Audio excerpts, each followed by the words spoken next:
we're good. Oh, and that's still on my screen. There we go. That's better. Why? Nothing ever goes right for me. Okay. I think we're good now.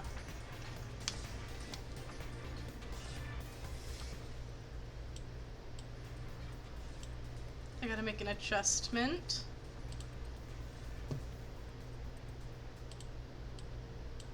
So that I can hear myself think. There we go.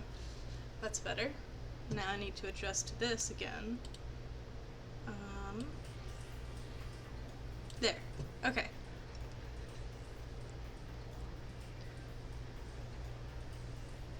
Yeah, it's not canon, unfortunately. Actually, I don't know if that's a good or bad thing, but it is very interesting. I don't actually remember where we left off.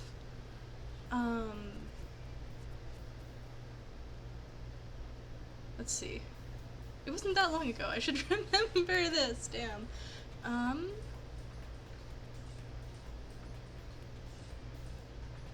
It was basically her betraying Junko, right? I think that's where we left off.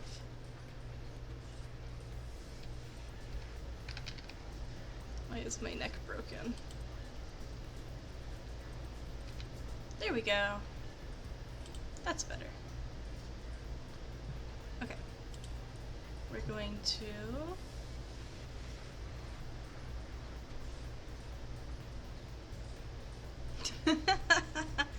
Yeah. That's definitely where we were.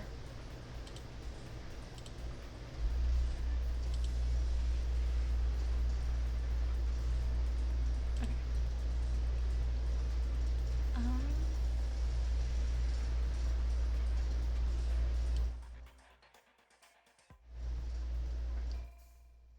What is happening with my mic?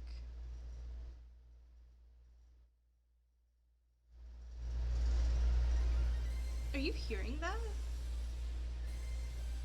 Why is it so loud?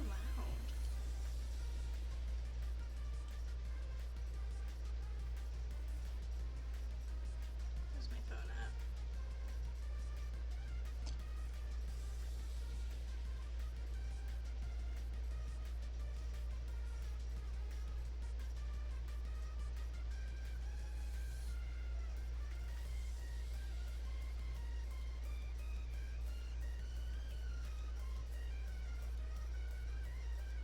Yeah, you can hear it.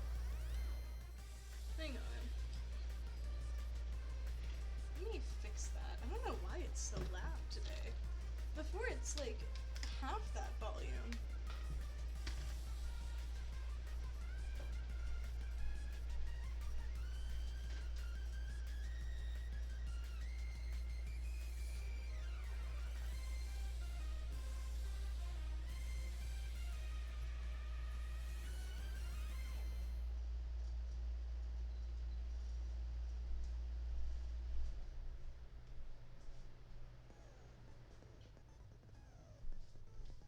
There, does that sound any better? Let's see.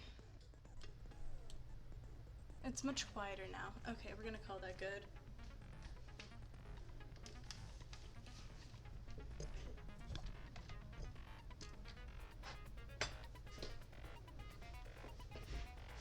Okay.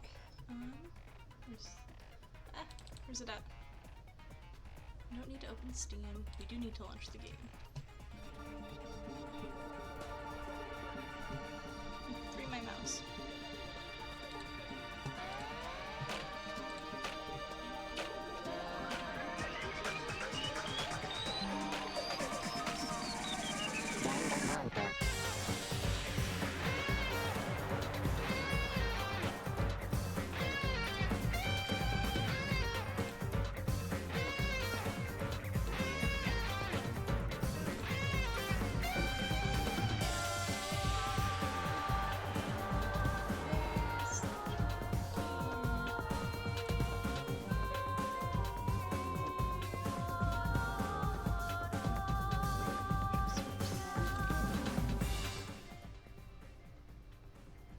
I would say that's probably about good. Make it louder than my static. not louder than my voice?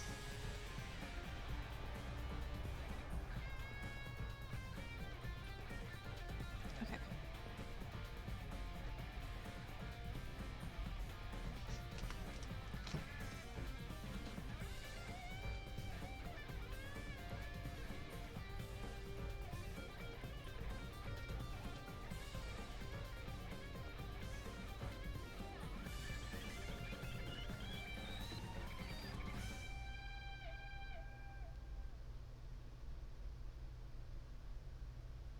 And there it is. Danganronpa.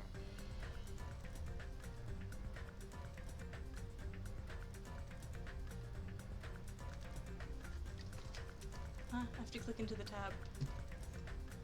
Where's my mouse? Okay. Let's start. Load. Oh yeah, this thing loads weird. Epilogue end.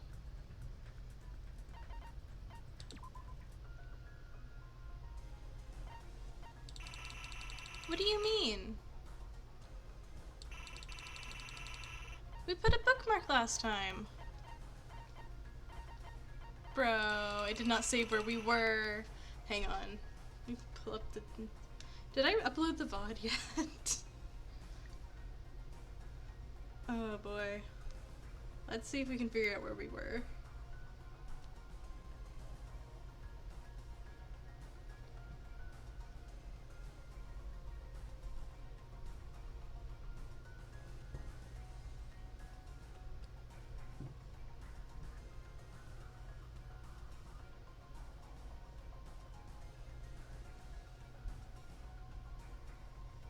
Oh, we did upload it. Nice. People under the bed. Ah, turn the sound off. I don't want to listen to my own voice. That's your guys' job.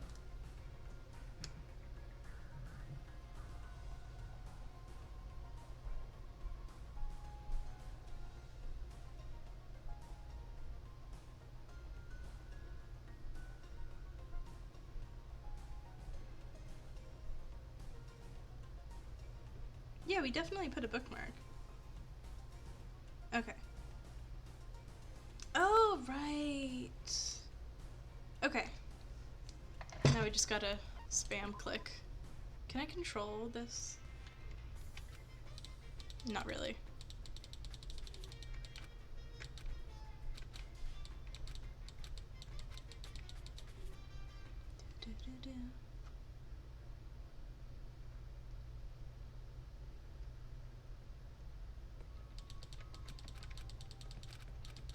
Bro, this is like the most annoying way to go through a book.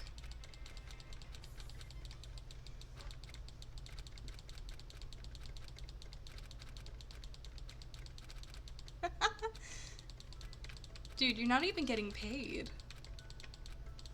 Neither one of us are getting paid for this.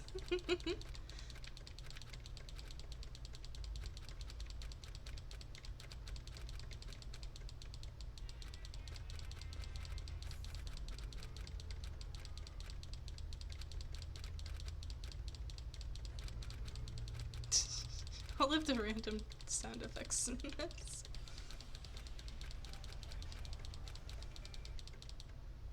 Okay. Now we switched. Dude, can you believe how much we read? We only read for like 2.5 hours. God, I have to speed through 2.5 hours of reading.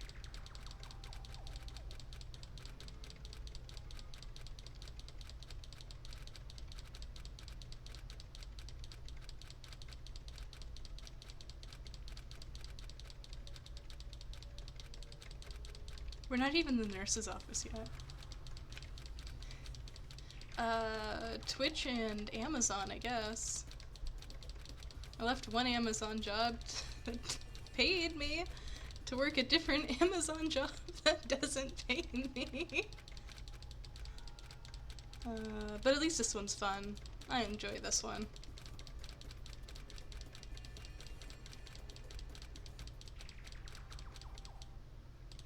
Okay, now we're getting closer. but we are still quite a bit through this part. Yeah, yeah.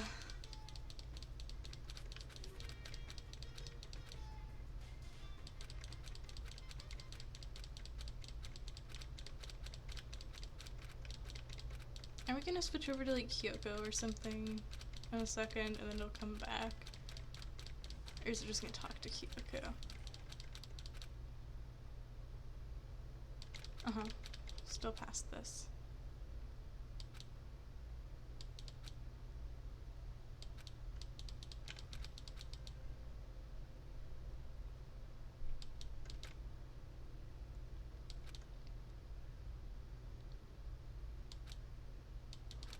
Okay, we're getting closer.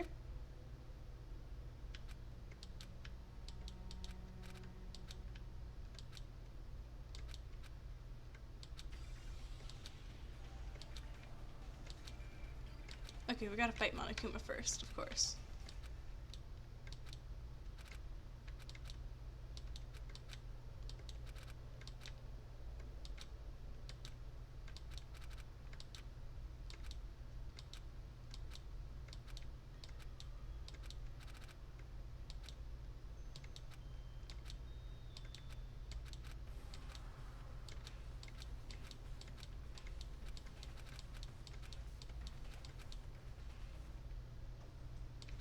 I thought we would switch over to someone.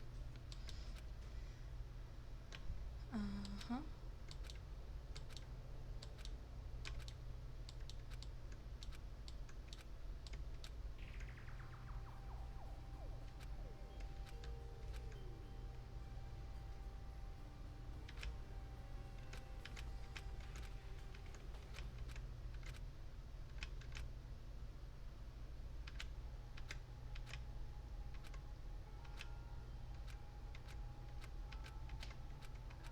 Okay.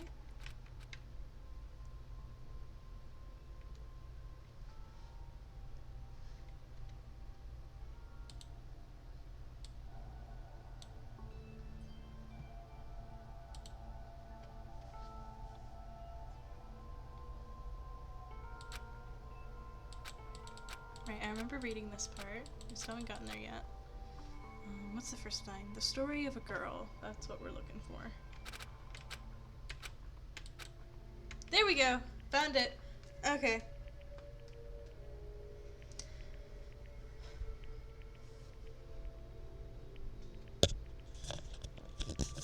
Oh my god, I forgot. How did I forget the novel was all reading? Alright, at least I have water.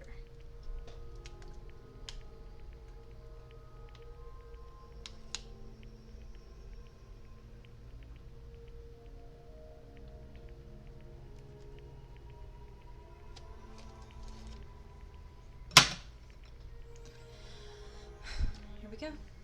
A story of a girl who has wanted to fill the world with despair.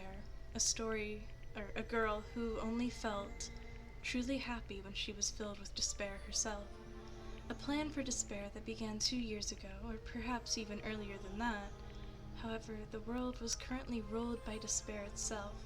Mukuro provided a brief summary of everything she knew about the plan. That's why it sounded even more outrageous than Kyoko had expected. And through her story, Kyoko was able to learn the truth about herself, who she is and why she came to the academy. The fate of the academy's real headmaster, Kyoko's father. As she listened to Mukuro's story, Kyoko remained silent the whole time. Her face went blank when she learned her father had died.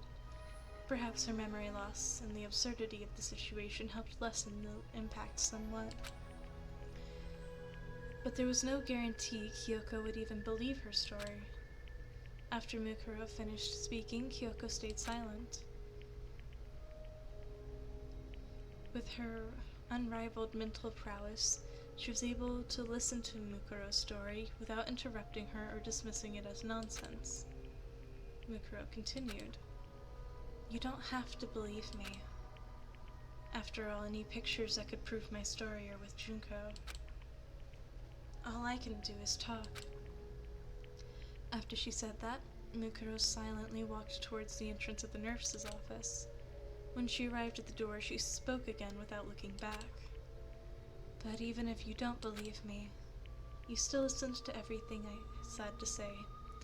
So Kyoko, Chihiro, thank you. After apologizing in such a strange tone of voice, she turned to the bed where Makoto lay, breathing weakly. Make sure Makoto stays rested. When he wakes up, make sure you give him some sports drinks from the dining hall or supply room to drink. Please. There we go. Of course, but what are you going to do now? Asked Kyoko. Mukuro straightened herself up. Despair. I need to make Junko feel despair. Mukuro continued mumbling to herself as she opened the door. There's nothing else I can do. No, there is something you can do. Mukuro stopped walking as Kyoko spoke firmly.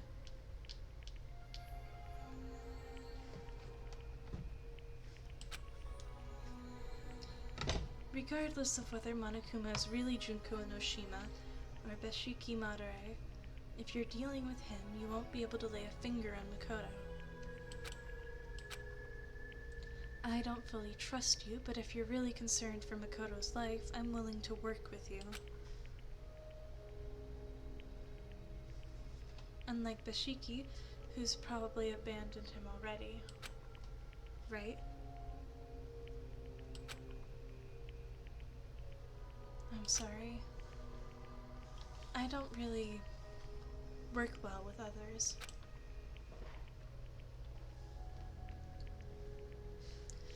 Mukuro looked away, then bowed her head as she left the nurse's office. But I'll do my best. The doors closed and Mukuro was gone. I'm sorry for involving you in something so dangerous, Chihiro. As she continued to organize the vast amount of information that Mukuro gave her, Kyoko turned to Chihiro, who was still working on Monokuma. As she trembled with fear, Chihiro slowly looked back at Kyoko. Kyoko? About what Mukuro said just now.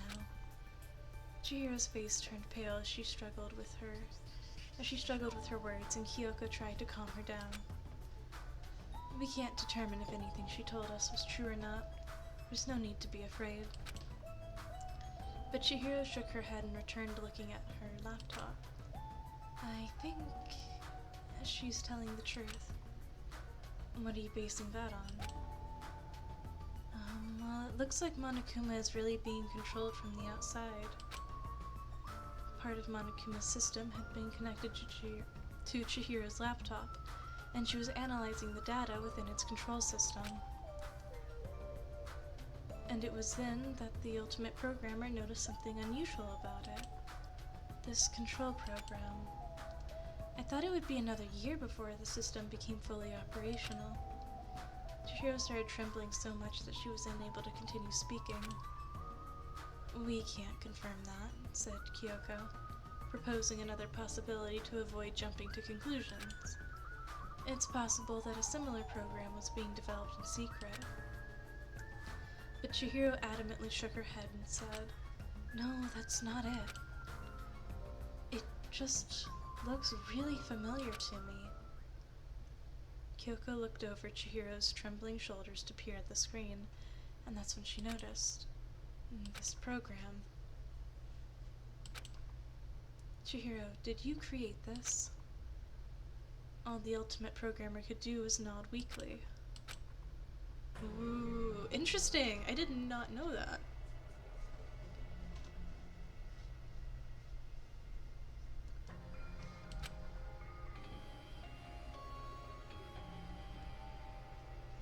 Mukuro continued moving forward, and was fortunate enough to not encounter Sakura or Mondo.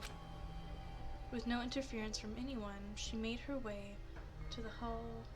She made her way to a hall as large as the gym and stood before the sealed main entrance. Suddenly, Monokuma popped out from the shadows to block her path. Within this hall that resembled a nuclear bomb shelter, replete with all manner of heavy weaponry, Monokuma's silhouette was conspicuously out of place here. His laughter rang throughout the room as he wiggled his body from side to side. What were you doing at the nurse's office? Did you eliminate your rival for Makoto's affections? Or did you help play matchmaker instead? Either way, don't you think it's kind of adorable to put Makoto and Kyoko in this kind of situation together? If it were a suspense film, those two would be the last couple standing. But if this was a horror film, they'll just die anyway. The killer was alive all along. Splat goes the blood, plop goes the meat. I'm a huge fan of endings where the characters think they're gonna live, but they're really headed to a final death-tonation? Wait, what the hell is a tonation? What does that even mean? Despite Monokuma's angry complaints, Mukuro remained unperturbed. She continued to stare icy daggers at Monokuma, as if she was waiting for him to finish speaking. Well, anyway, I'm just so sad right now. A regulation-breaking delinquent is disrupting the harmony of this peaceful academy. I can't even keep one of my students from running wild. Time to say goodbye to your incompetent headmaster. I'm gonna use Monokuma evolution to become a big magnum headmaster and mold you into a decent student. As soon as he said that, Monokuma extended his claws and waddled toward Mukuro. So if I'm gonna mold you, then I gotta kill you first. Right as he finished speaking, Monokuma suddenly charged at Mukuro like a spiked volleyball. But Mukuro was faster and dodged Monokuma's attack. She jumped back, keeping her distance from Monokuma just in case his claws could extend even longer. Just then a shadowy figure appeared next to her. Wait, what would that be? Mukuro twisted her body to its limits and narrowly evaded the figure's attack. When she landed on the floor, she immediately saw... So what does the immortal killer want anyway? Are you gonna tell the others the truth and escape with them? Even though you know what the outside world is like right now? Two Monokumas were speaking to Mukuro in unison. Ugh, that would be a horrible experience. Honestly, I don't mind if you do that. I can just imagine the look on everyone's face when they discover the truth. It fills me with such heart-throbbing excitement. The two Monokumas continued to speak in stereo sound. You said you'd destroy my plans, but there's no happy ending waiting for you, no matter which route you take. And you only have yourself to blame for that. Don't tell me that you thought they'd be grateful to you. Even if you guys escape here, do you think they'll still forgive you when they get a whiff of that nasty air outside? Some of them might prefer to stay in the school, and some of them might resent you for being kind and showing them the truth. But then again, this isn't your fault anyway, so it doesn't really matter what they think of you. Monokuma made a little mistake.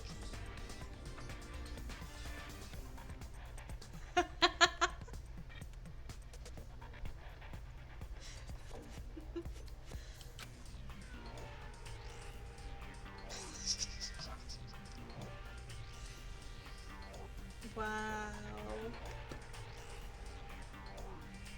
I can't believe you.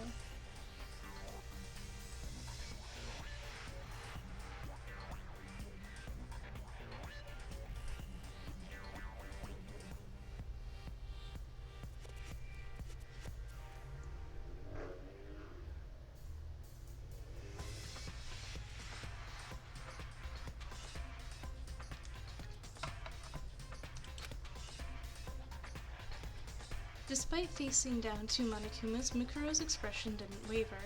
She understood that controlling two Monokumas simultaneously was a piece of cake for Junko. Mukuro drew an arm length.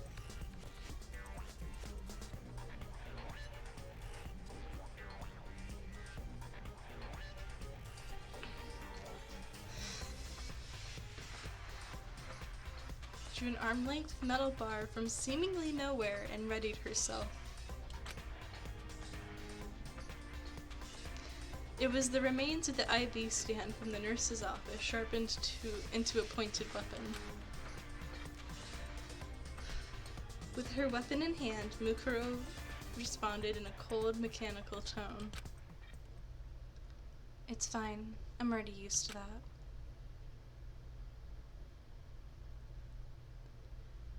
None of the fear she felt when Monokuma suggested that Makoto would blame her appeared on her face. Honestly, I thought in the first game they said she couldn't control more than one at the same time, which is why there were all the random Monokumas just standing still, not saying anything. So I don't know what they mean by two of them are a piece of cake in the book.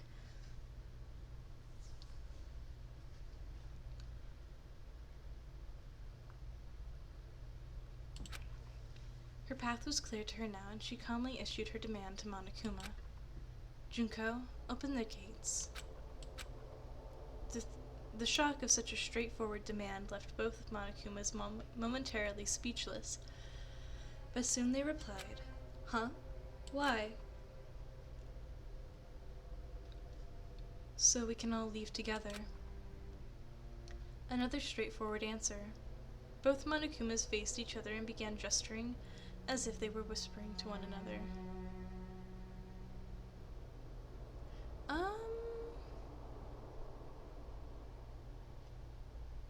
I mean...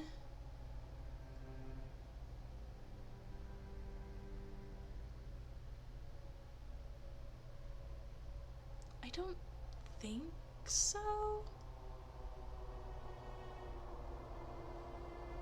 It's weird because Monokuma's a separate entity, but at the same time not.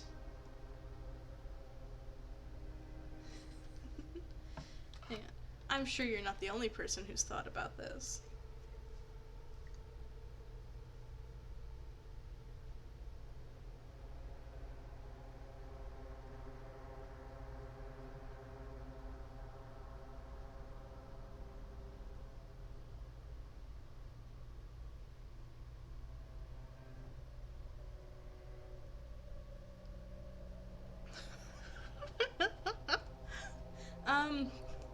The first result on Google, ignoring the AI thing, is Junko is bisexual, which is not exactly the same thing. It's not what I asked.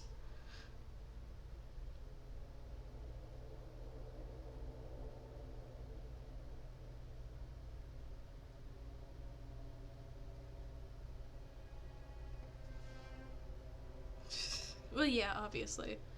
I don't know. Do gender things change for, like, personas?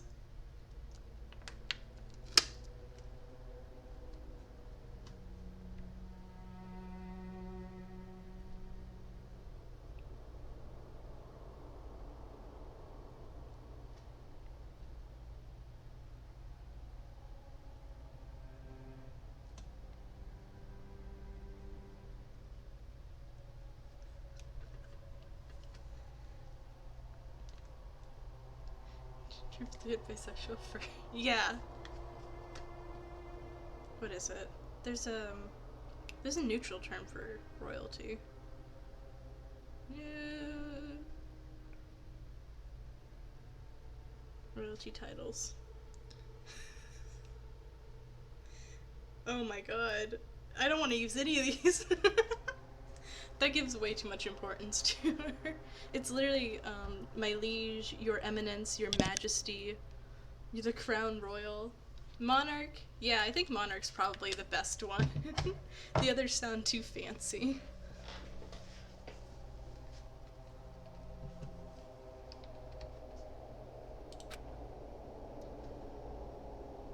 Mukuro knew their movements were intended to mock her. Unmoved, she continued to speak to Junko directly.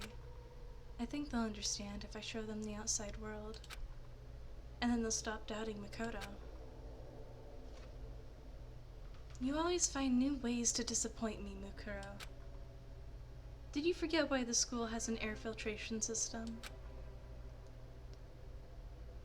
It's true that the air outside is polluted, but I don't think it'll kill us immediately. Besides, it's better than being trapped in the school and forced to kill each other. How can you be sure the others will go along with you?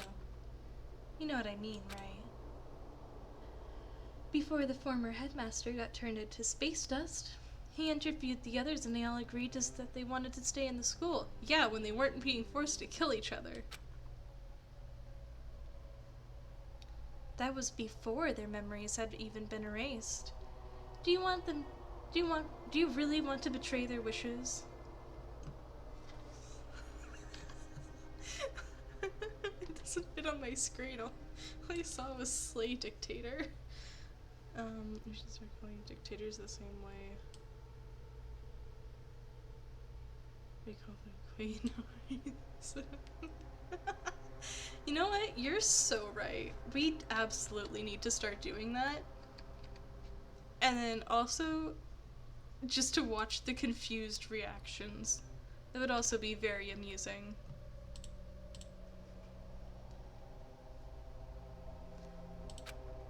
Mukuro blinked and slowly stepped forward. I don't really care about their feelings. Huh? Ew. You're all I need, Junko. So don't worry. I'm always watching out for you. I'm going to make sure you feel despair. And I'm going to make Makoto and the others happy. If you want to revel in your own despair that badly, then I'll trust the hope Makoto gave me, and take my chances with them instead of you. Makoto's brave but powerful words caused the Monokumas to turn and talk to each other again. Oh my, this doesn't look good at all, Monokuma, eh? This child doesn't realize her own hypocrisy. She's so disappointing that she started to reach critical mass, right, Monokuma B? The two Monokumas looked at Mukuro, who seemed ready to destroy them, and said, "What do you think, Monokuma C?" Mukuro was taken aback by their question, but her instincts suddenly kicked in and she immediately dodged away. At that moment, a third Monokuma, claws extended, passed by where her head had been previously. This new Monokuma unit landed with several spins and faced Mukuro, who had clung to the remains of a surveillance camera still attached to the ceiling. Did she jump onto the ceiling? Okay. I agree with you both, A and B. The three Monokumas lined themselves up. To the students locked inside the academy, this sight would have been akin to a nightmare. Right on. The three units began speaking in perfect harmony as their 6 eyes looked at Mukuro. God, they're right, that would be a nightmare. Can you imagine? 3 of those bastards talking at you? Ugh. Suddenly they jumped away in 3 separate directions and kicked off one of the walls. A path of each unit's triangular attacks all converged on one single point, Mukuro, who was still clinging to the ceiling. She was surrounded by razor-sharp claws coming at her from different directions, but the situation wasn't even a nightmare to Mukuro. Compared to the time she had fended off 3 assassins who had invaded her camp one night, back when she was still a member of Fenrir, this was nothing. This thought crossed Mukuro's mind as she dangled from the ceiling with one hand and thrashed her limbs around like a tornado. I'm trying to picture what's happening, and it just looks really silly.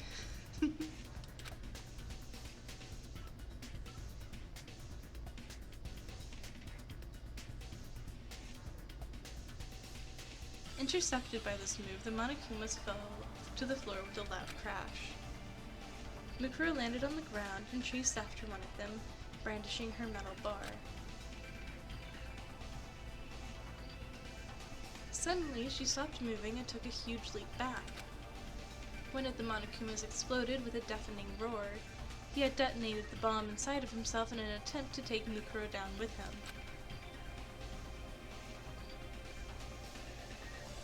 Right? It's just like as soon as they don't have to pay someone to draw this, they just go wild. But thanks to, and they also just have like a character who is established to be very skilled in battle, so they can really just have her do whatever they want, and no one can question it. But thanks to her honed battlefield instincts, Mukuro managed to avoid the explosion. She looked towards the hallway, expecting the explosion to have attracted the attention of Sakura and the others, but she didn't hear any footsteps approaching. Monokuma's voice rang from within the dense smoke. "Oh, you don't have to worry. I already told the others to assemble in the cafeteria. They were eager to follow my orders after I told them I disarmed the poison gas, and that a special police unit was coming to get them.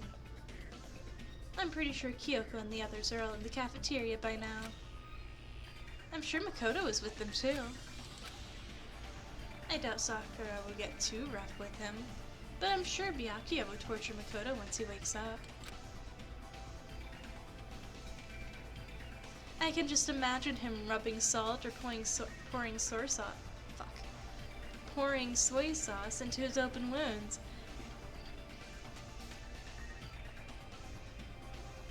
Man, I'm getting all hot and bothered right now." As she listened to Monokuma's overlapping voices, Mukuro tilted her head slightly and asked, "I'm pretty sure they're going to find out that you lied about this special police unit. Are you really okay with that? No worries. Once I've dealt with you, I don't really care at all if they find out I was lying." You still don't get it? You're such a disappointment. How many quotes are they putting on this? Oh, is it because there's like 3 of them talking?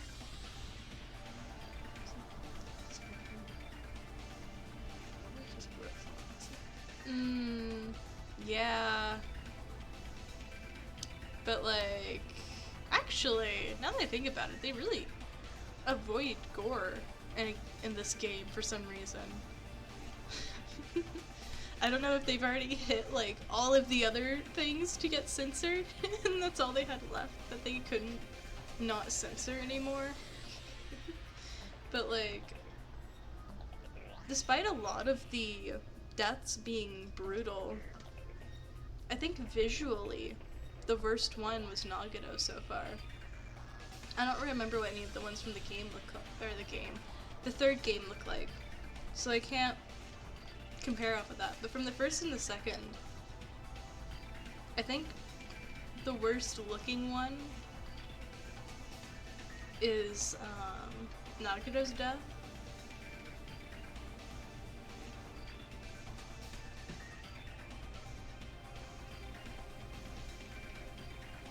Yeah. I mean, even if you made the blood red, it really wouldn't look that bad. Because most of the time, it's just like the typical blood oops, sorry, I hit my mic. The typical anime blood appears on top of your skin type of wounds, and not like an actual deep gash into the body. I think Nagano's only looks so bad because there's so much of it on him. If it was just one of the different types, it wouldn't look as bad. I don't know, the spear looks pretty bad, actually. But even then, it's, you just see, like, his shirt sink in. You don't even see, like, his organs or anything. Yeah. Even with the executions, those are a little more, because they're animated. They feel a little worse. I think Leon's looked really painful. Mondo turning into butter was just kind of amusing. Who else do I remember?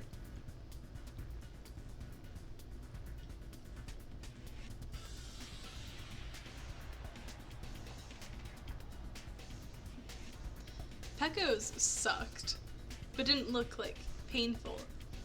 It was just emotionally painful.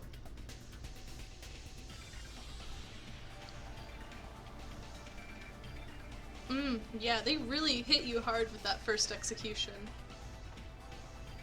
Because you really just...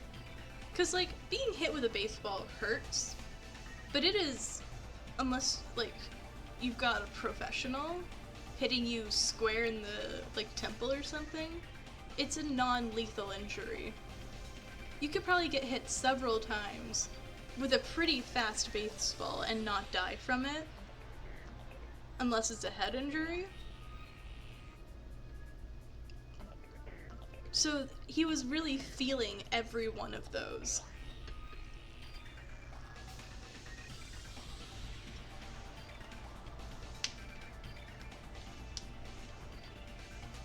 Let's see, what order did people die in? It was... or die.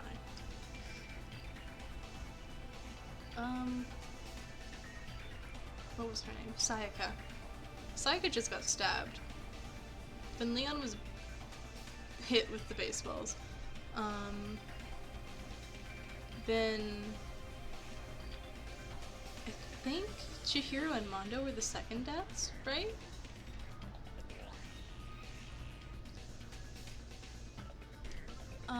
Chihiro got strung up because of Byakuya. Before that, the way she had originally died wasn't too bad, aside from, you know, dying. We have Mondo's getting spun until he turned into butter. Who was next?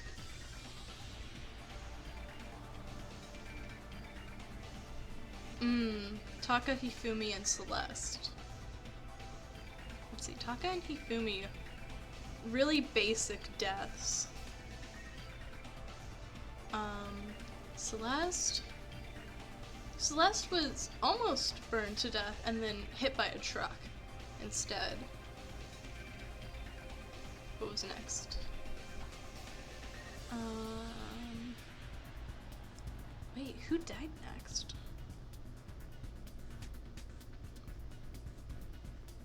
Oh, it was Sakura. Yeah, it was Sakura's suicide by poisoning, which, you know, she coughed up a little blood, which wasn't too visually bad.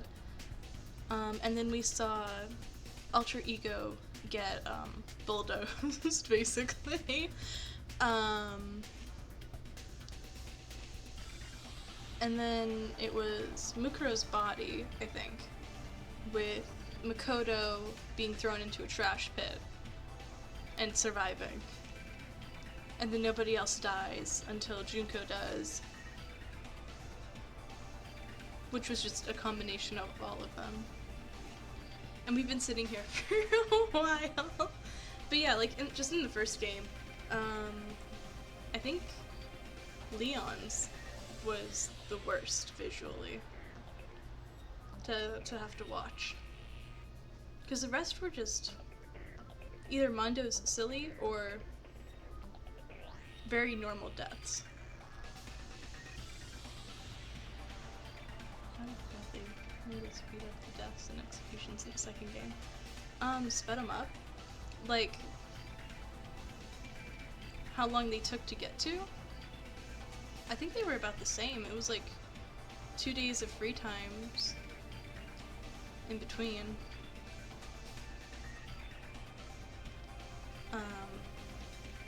Let's see. Who dies in the first game? First we have Byakuya. Let's go. Stepped up? Step up, step up, yeah. Like improved. Did they improve? They're more interesting in the second game because, let's see, Byakuya was stabbed quite a few times. Let's see, then Terra was thrown in a volcano. That was interesting. Who died next?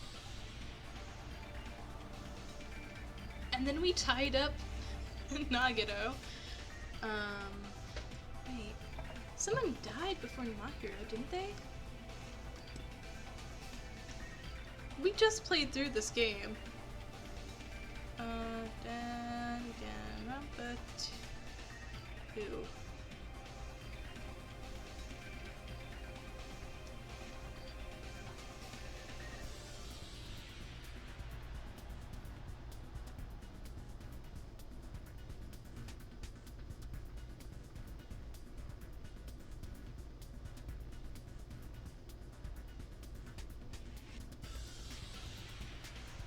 Oh, it was Mahiro. Okay. I think so. Yeah. Pekko's execution emotionally was tragic. And then she also ended up hurting Fuyuhiko, which was even more tragic.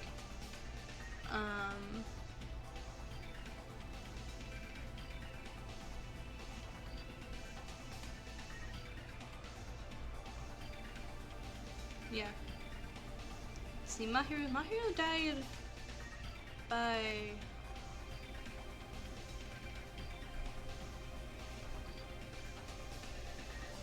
being hit with a blunt object, I think. I forget. I think it was a bat.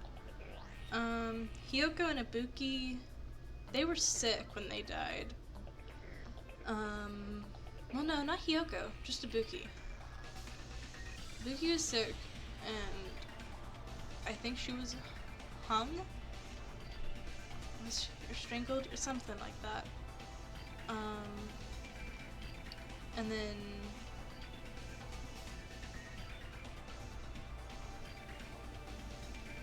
Hiyoko was basically stabbed. Mikan had her execution, which actually just sucked in general. That was a terrible execution. Really just not a good way to do that execution at all. And then we had Nekomaru die. We got him back, and then he died again.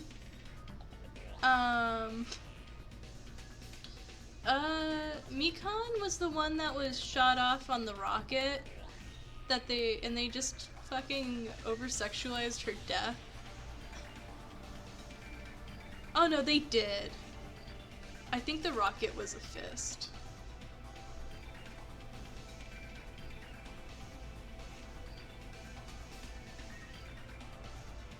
Yeah, they had to get one more in before she was dead.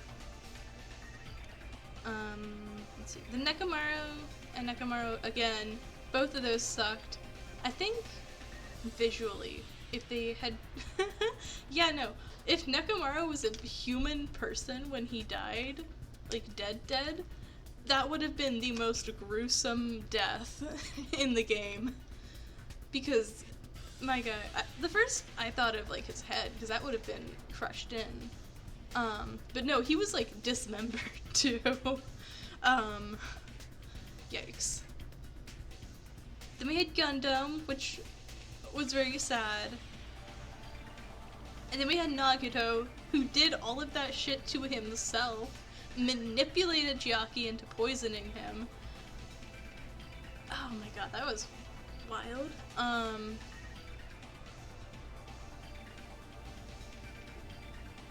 I know you're gonna love the third game then. There is a weirdly brutal death. You just have to think about it a little bit, because all that's left is blood that you can see. But if you think about what that character went through when they died, yeah, it's pretty brutal. Let's see. Monomi, I don't care. Junko, I also don't care. In a tank. I don't remember one being in a tank. I remember one getting crushed by a hydraulic press. After being poisoned, I'm pretty sure. pretty sure he was poisoned and then squashed, basically. Yeah, no, I'm talking about a murder, too. Actually, that's the only death I remember from the third game. I actually... Well... No, I remember the first death, too. I remember the first death and the first killer. And then I remember... I think it's the last death. And that's it. When I play through the third game, it's going to primarily... Except for those two deaths, it's gonna be, like, blind reactions, basically. Because I'm not gonna know shit. But we have to get through the novel before we can continue to the third game. So before it gets too late, we might want to continue this. Not the reason why Monokuma didn't care for the students and didn't care if the students found out he lied, but rather that the voices of the voices of the Monokumas in the smoke were gradually increasing in number. Oh god, that is horrifying. I don't like that idea. As the smoke started to clear, the shadows of the three Monokumas appeared. The one that was exploded couldn't have revived, so the new one must have taken its place. But there's no way Mukuro only heard three Monokumas talking just now. As if to prove her hearing had been accurate, the Monokumas suddenly made their move. The three Monokumas bent over and began twirling their upper bodies. From behind them, the new Monokumas emerged, like after-images brought to life. The second row of Monokumas mimicked the earlier ones, with only one frame of delay, revealing even more Monokumas behind them. Eventually, Mukuro realized that there were 3 rows containing 10 Monokumas each. There's 30 fucking Monokumas! Oh my god! Bro, that's too many fucking Monokumas! Did you know this is called a circle dance? I wish I had voice effects. That would be great for this. Monokuma's 30 voices spoke in perfect harmony as they divulged information that had nothing to do with the current situation. Mukuro already knew that multiple Monokumas were positioned throughout the academy, but only Junko knew how many Monokumas actually existed. Mukuro had no way of knowing if these 30 Monokumas were part of a larger contingent.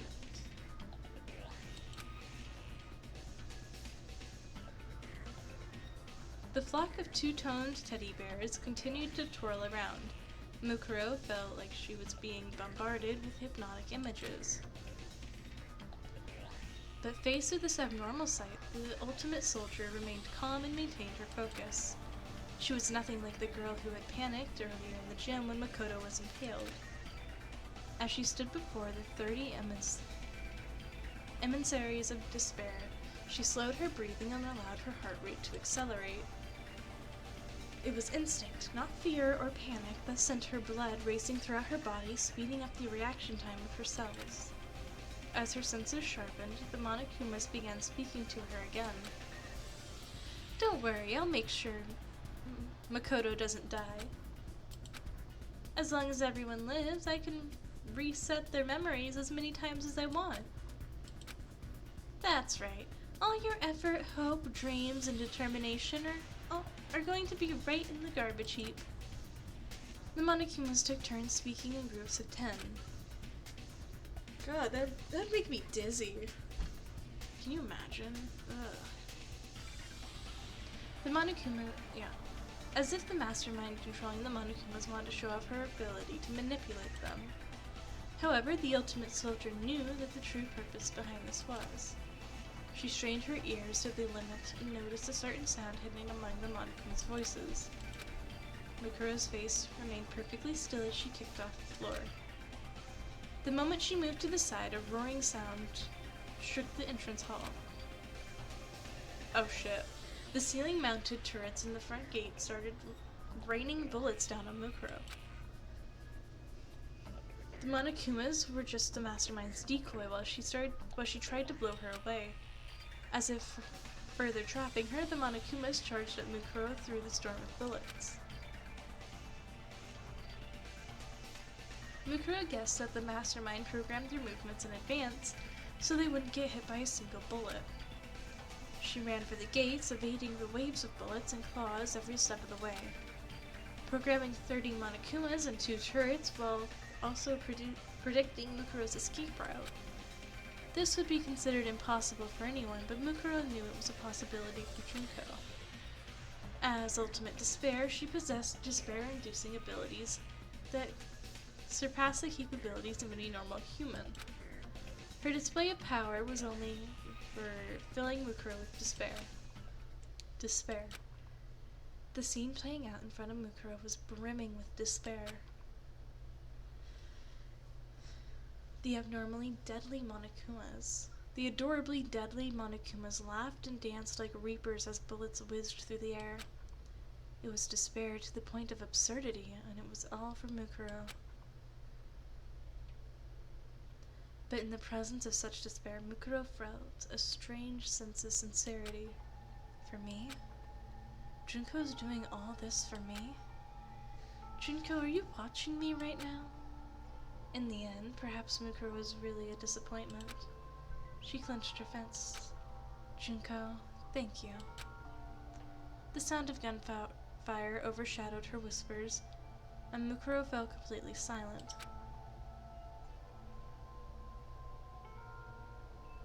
I'm slightly concerned. As a member of the Ultimate Despair, Mukuro's heart was filled with joy. Though she was filled with emotion, her eyes had lost their sparkle. Silence filled the air. Even the gunfire from the turrets seemed to stop for a moment. But that was only an illusion to the one controlling Monokuma. Wait, what?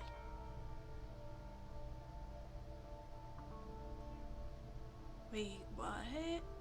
Something strong enough to silence the gunfire and avoid being picked up by the sensor spread throughout the school, with Mukuro at the center. I'll make sure I do this right. With that final thought, she closed her mouth and turned off her emotions. As she ran through the waves of scorching bullets, the air around her began to grow colder. As this coldness spread into her heart, it began to beat in a mechanical fashion. Several seconds later, Mukuro's body and mind melded together and became one with her surroundings. Her temperature now dominated the battlefield.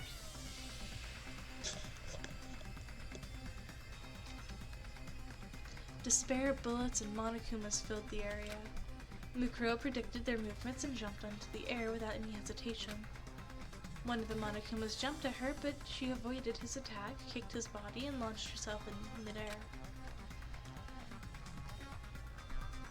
Bullets pierced through the space Mukuro was previously occupying, striking the falling Monokuma right through its internal bomb. The impact of the bullet caused it to explode, sending fiery Monokuma parts everywhere. As she rode the blast wave, there we go. Mukuro balanced herself in midair. She kicked away three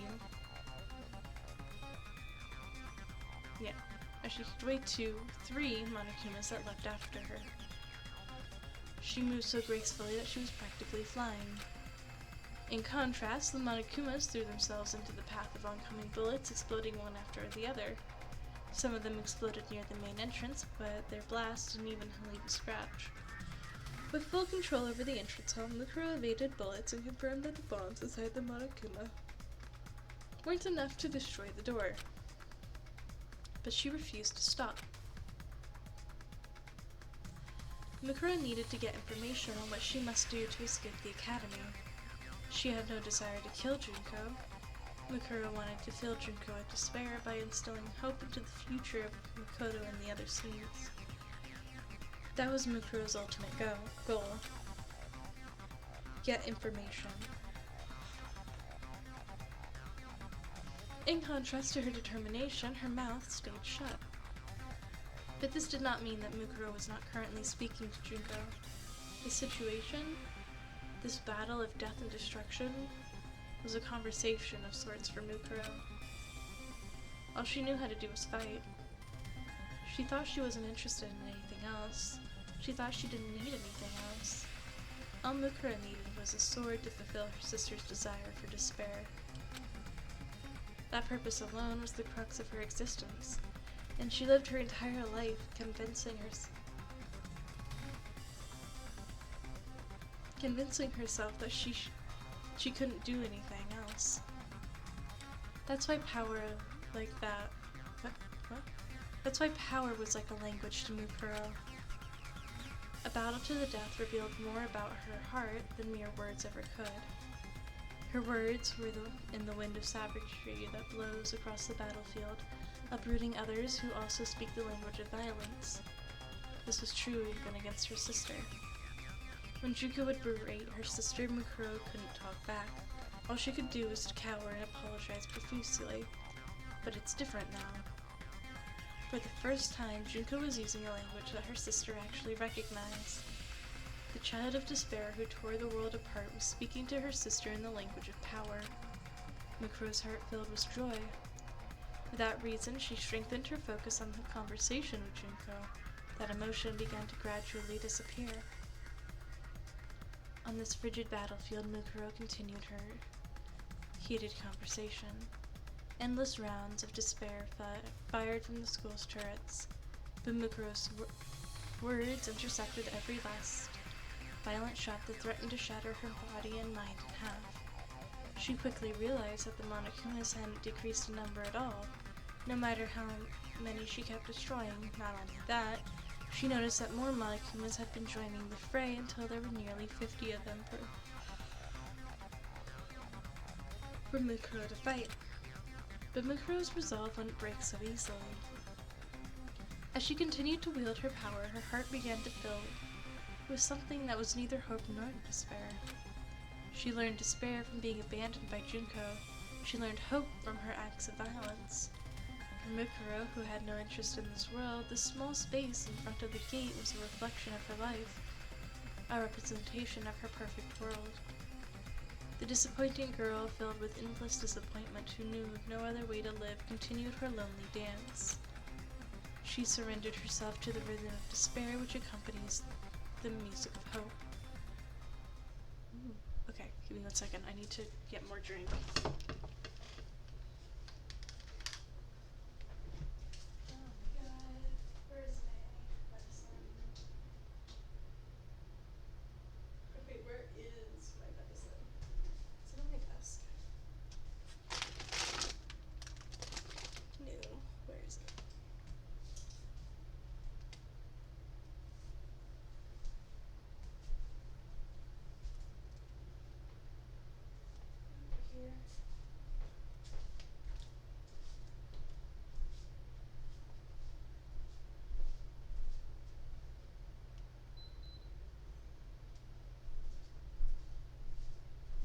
There it is.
There we go. Okay. If my tracking looks weird, it's because I'm turning off my ring light. Oh, that's so much better. I can see. Okay. Yeah, no, I have a headache. So, I took some ibuprofen, so hopefully it'll go away. But yeah, we're gonna have to deal with weird tracking until then, because it can't see my face very well. Computer room's innermost area. Monokuma room. How much time had passed? The surveillance cameras at the gate were capturing the footage of countless Monokumas falling at the hands of a child who fought like a raging demon. The Monokumas bolstered their numbers, and now 100 of them are trying to sink their claws into Mukuro. Most of them were running on autopilot, reacting to her movements based on prior information they had received in advance. But despite standing before hundreds of mechanical adversaries, Mukuro's face showed no fear. She hadn't sustained a single injury, giving her a presence that was nearly divine to behold. Though Sakura Ogami was powerful enough to injure her arm, Mukuro in her current state could potentially fight Sakura to a draw now, without relying on firearms. She took complete control of the battlefield, taking in her surroundings as if they were part of herself. She dodged attacks from the rear as though she had eyes in the back of her head, and stabbed through Monokuma's weak points with her metal bar. No matter where the attacks came from, Mukuro deflected them as if her skin were covered in eyes. Describing her as ultimate no longer did her justice. Mukuro had transcended the boundaries of humanity Mukuro had transcended the boundaries of humanity and becoming a pure killing machine. But despite that, even though she understood the ludicrous power her sister possessed, Junko was not afraid. She felt not one iota of fear. After all, all Junko can feel is despair. She even started admiring her sister's attempt to fill her with despair, but that sentiment quickly filled.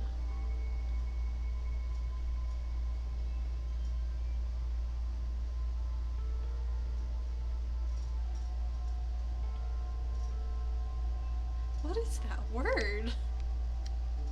I don't think I've ever seen this word before in my life.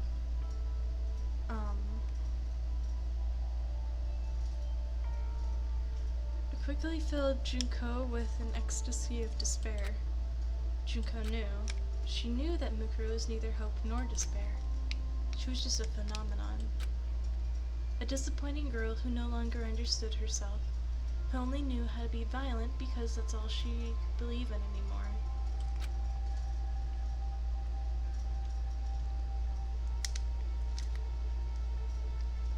Mukuro had become an avatar of destruction beyond that of any military force.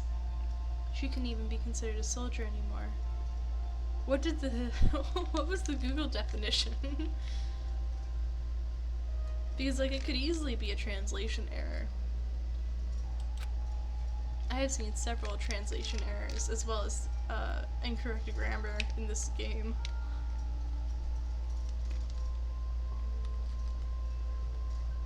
She was a natural disaster like a typhoon or a tornado. Or perhaps like gravity, she was now a fundamental force of the universe that only existed to bring despair to Junko. The mastermind enjoyed watching her sister go all out. If Mukuro destroyed everything and ruined her life, Junko would still be comforted by the despair.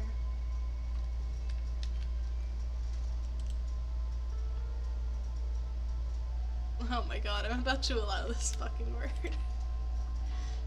Relating to, I'm gonna be real with you. That entirely may not be an error.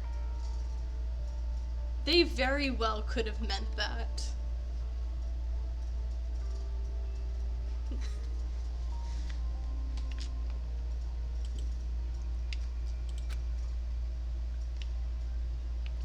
She could just go right ahead and overpower her.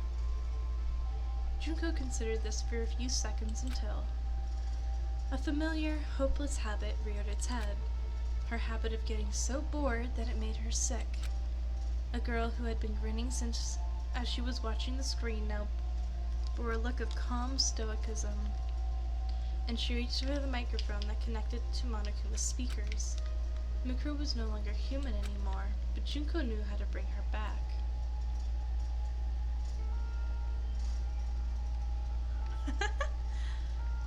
That makes a little more sense.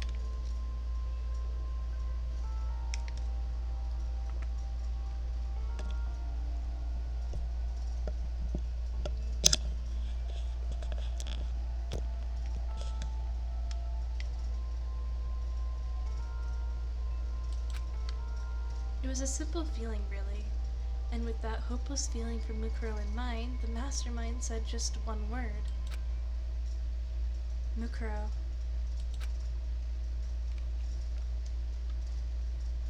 Bro, is my voice like slightly louder than the fucking AC? What the hell?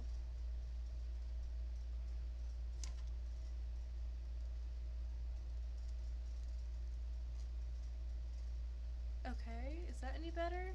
I doubt it.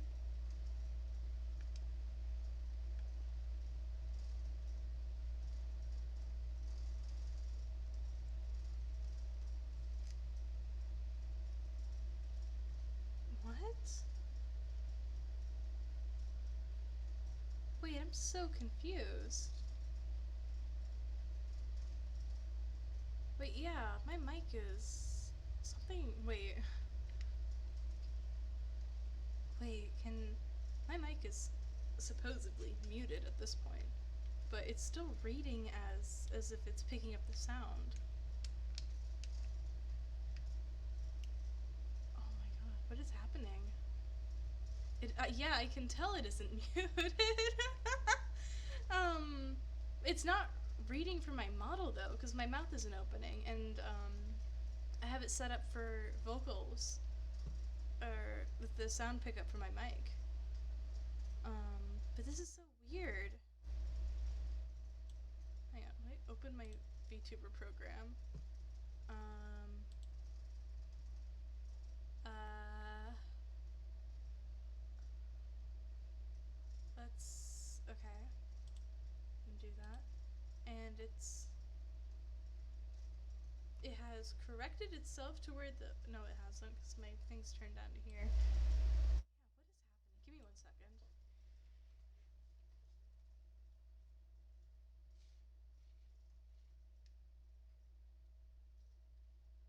I know you're a USB.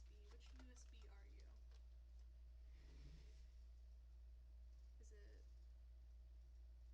Is it this USB?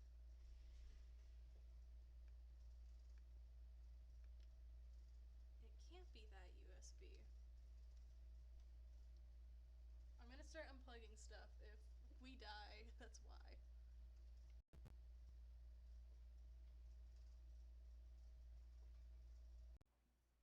Okay.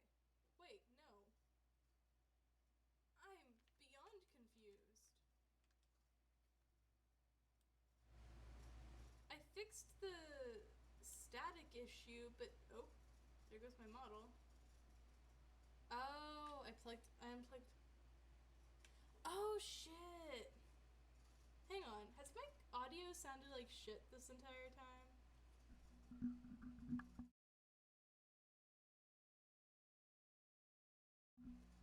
Oh my god, I found the problem. Do we sound better now, by the way?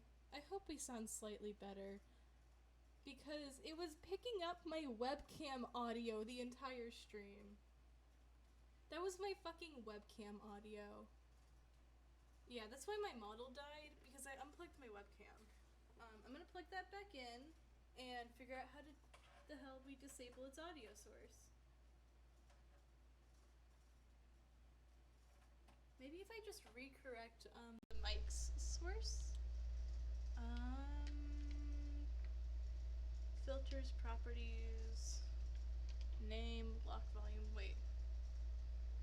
Did it just return to the fucking webcam audio? Just gonna close that. Hang on a second. Webcam.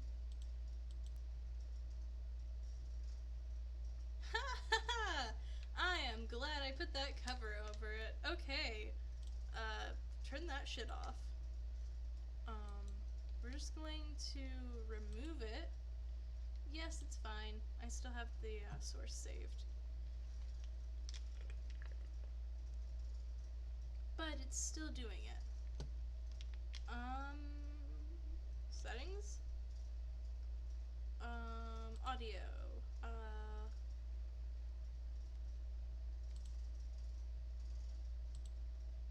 Aha! Audio. Set it to my microphone. Thank you. Disabled. Okay. Save. Have we fixed the issue? Is it? Hang on. Hang on. No, it's not. Okay.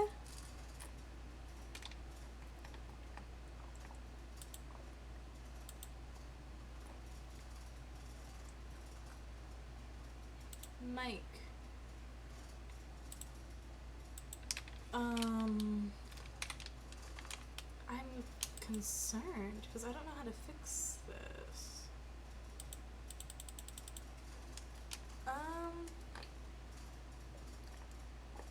Hold up. Okay.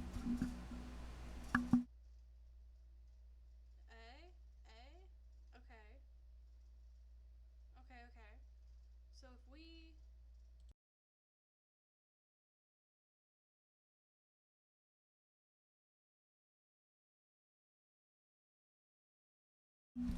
Hello? Hang on, let me turn this down before I peek the fucking mic. Do we sound better? I think I fixed it. I found... Okay. Let me... I don't know why my entire VTuber app closed out when I unplugged my webcam.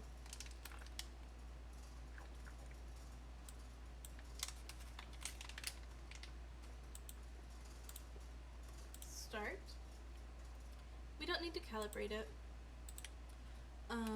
Right. Okay, yeah, I did disable. Hey! Hello. We have fixed our issues.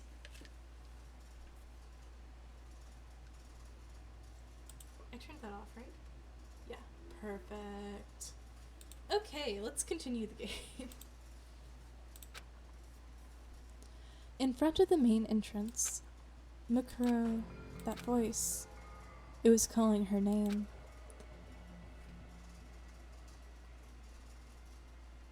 Instead of using Monokuma's voice filter, Junko's natural voice was coming out of the Monokuma unit. That's all it took. With one word, Mukuro Ikusaba stopped being a force of nature and became a person again. Monokuma would not miss this opportunity.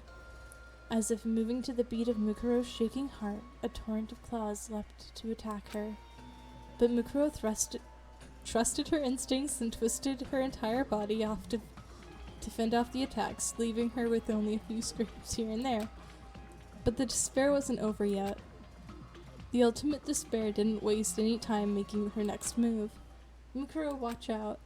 Huh? As soon as Mukuro heard that...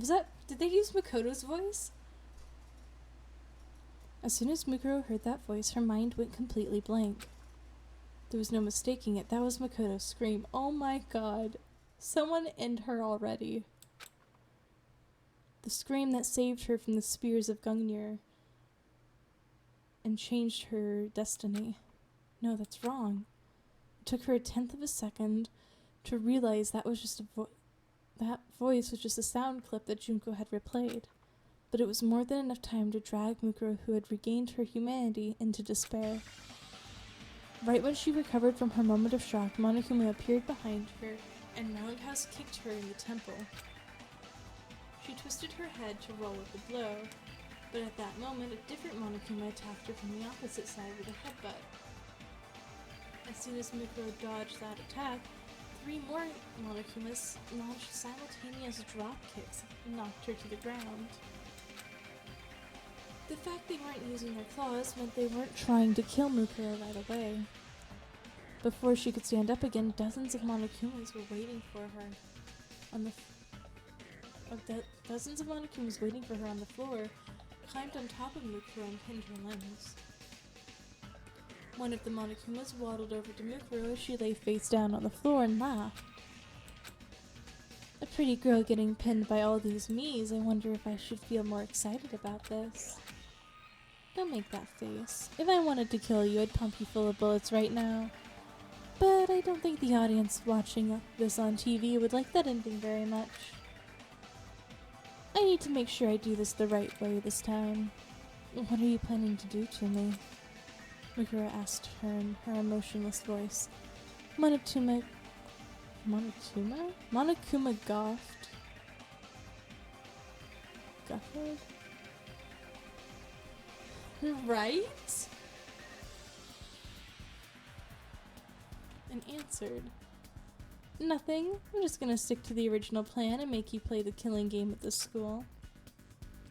I'll erase everyone's memories again, and I'll just make them redo the introduction and the entrance ceremony again. In typical Monokuma fashion, he leaned his face towards Mukuro. But it'd be boring if we had to redo everything. Maybe this time I'll have you participate as Mukuro Ikusaba.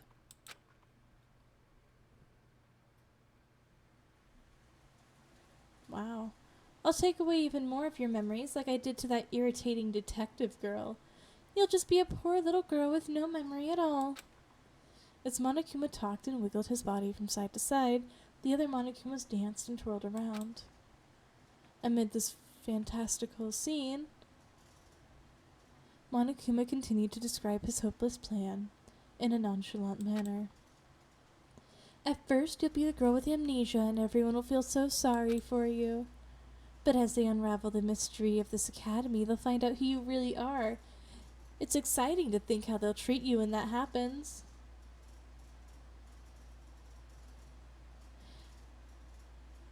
That sounds really familiar.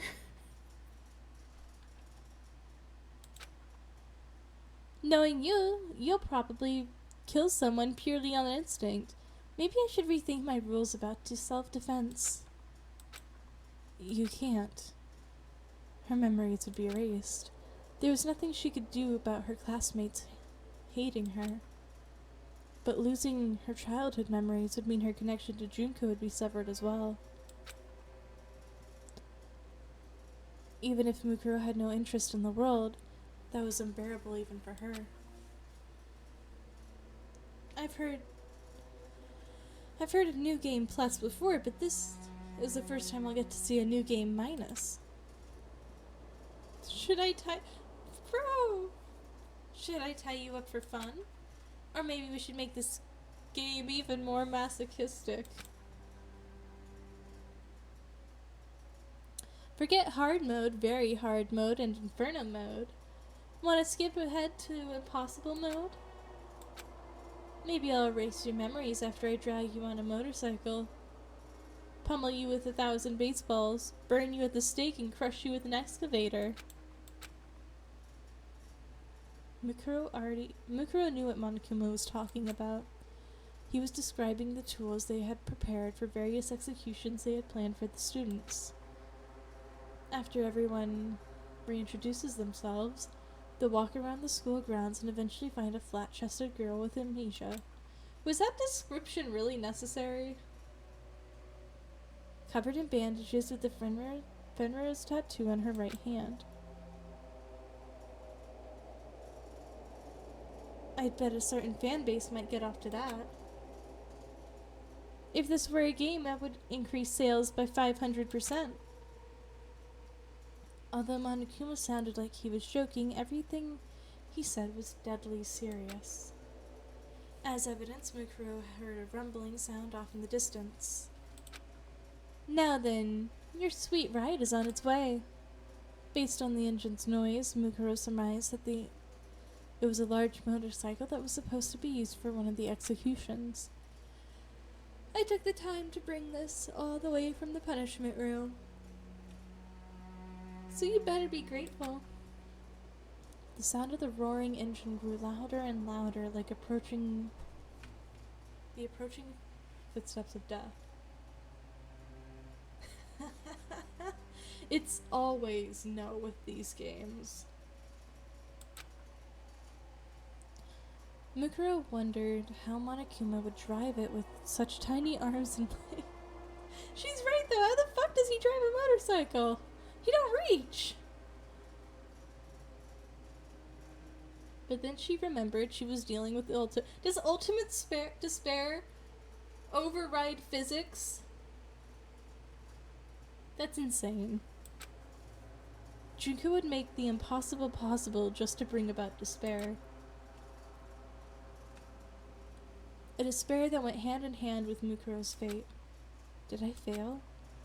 I couldn't fill Junko with despair? I couldn't save Makoto and the others? Questions raced through Mukuro's mind, but she wasn't able to answer them. There's no way she could have answered them so easily. After all, she was still alive. The sound of the motorcycle grew closer and closer as if it was threatening to break Mukuro's spirit.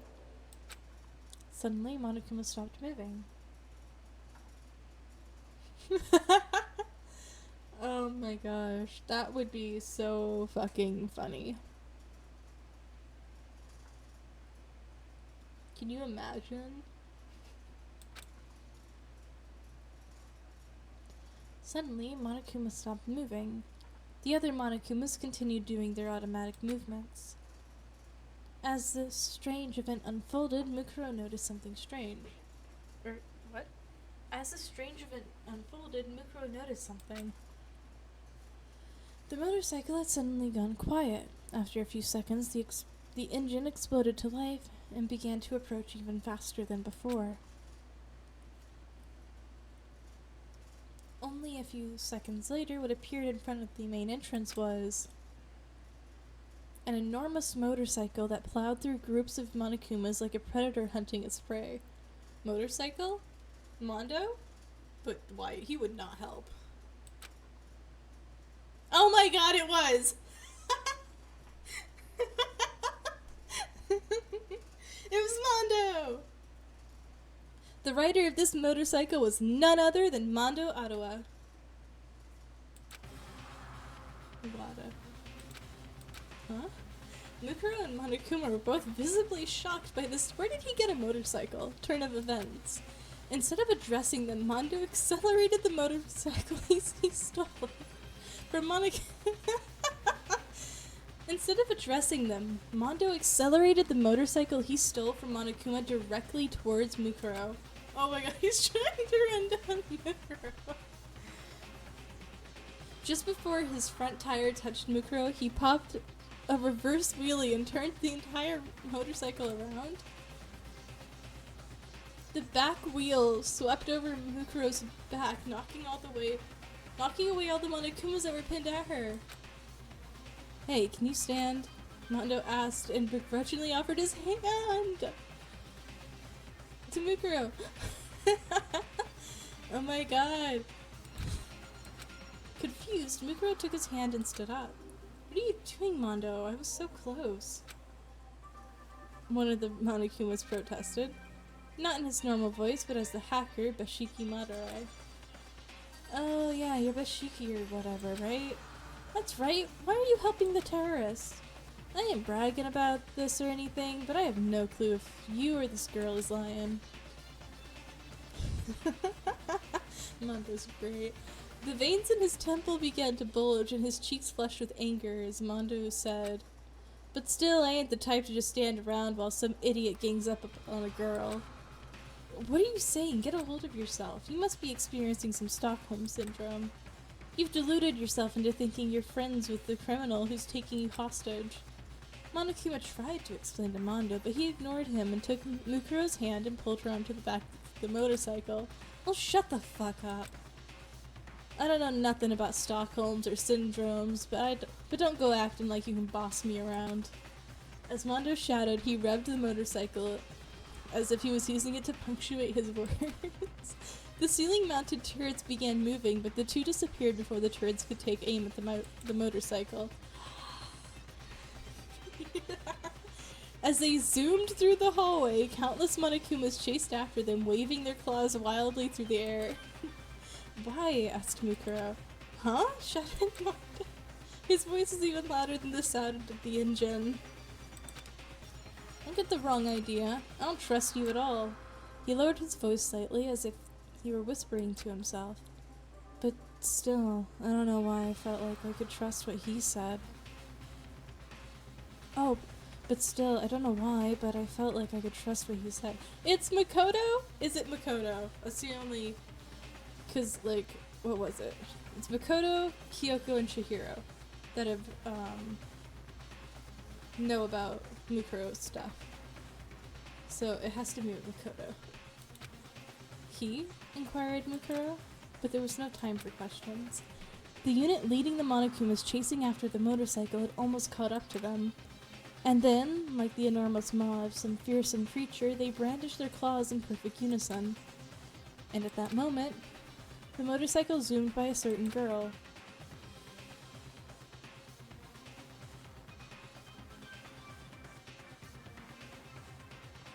It's Sakura.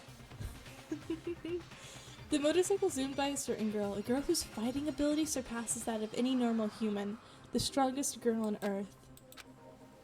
With a fighting spirit that defied comprehension, the ultimate martial artist kicked off the floor.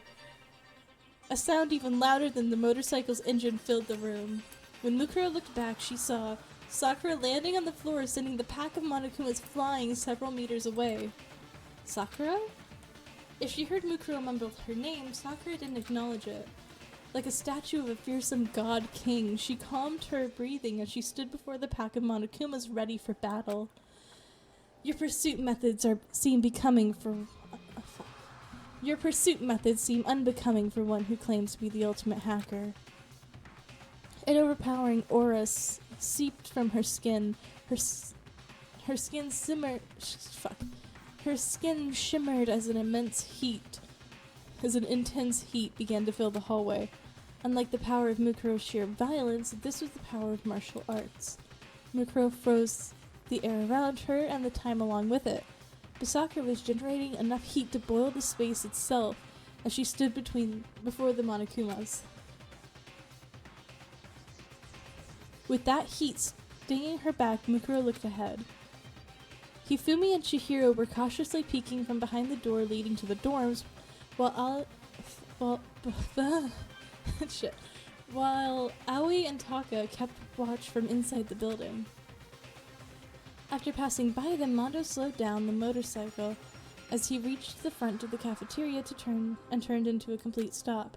The other students looked warily at Mukuro. But among these students, Mukuro noticed two people who weren't regarding her with suspicion. One was Kyoko, who seemed to be studying the situation, and the other was a skinny boy who was leaning against Kyoko's shoulder. Makoto? Mukuro's lips began to tremble as she sat on the back of the motorcycle. Ignoring the pain coursing through his body, Makoto smiled at Mukuro and repeated what he had said to her earlier. I'm glad you're safe, Mukuro. Unfortunately, Mukuro was unable to realize her hope of filling her little sister with despair. Instead, she had successfully planted the seeds of hope into her fellow students. Makoto had barely regained his consciousness while Mukuro was fighting the horde of Monokumas at the main entrance. When he woke up, he did something extremely simple. He talked about his memories. Most of the students were still skeptical even after listening to Mukuro's recorded confession on Chihiro's laptop. Obviously, they were still not entirely convinced at first when Makoto woke up, but after Sakura asked him a certain question, the ambience completely changed. Then, beyond the walls of the school the world was completely destroyed. You're saying there's no one else alive? Makoto slowly sat up to answer Sakura's meek question.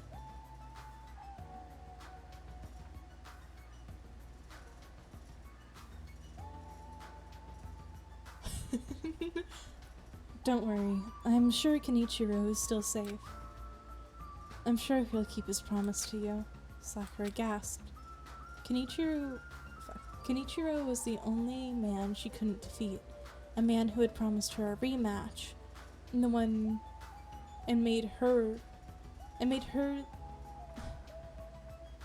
had promised her a rematch, and made her one other promise as well. How do you know that name? How do you know about that promise? Because you told me. No. Makoto slowly corrected himself. You told all of us. Sakura was silent after hearing those words, but she then faced the other students and spoke in a loud, clear voice. I'm going to trust Makoto. Sakura? Though Aoi was shocked, Sakura continued to speak with determination. What Makoto just said is something that I kept locked away inside my memories.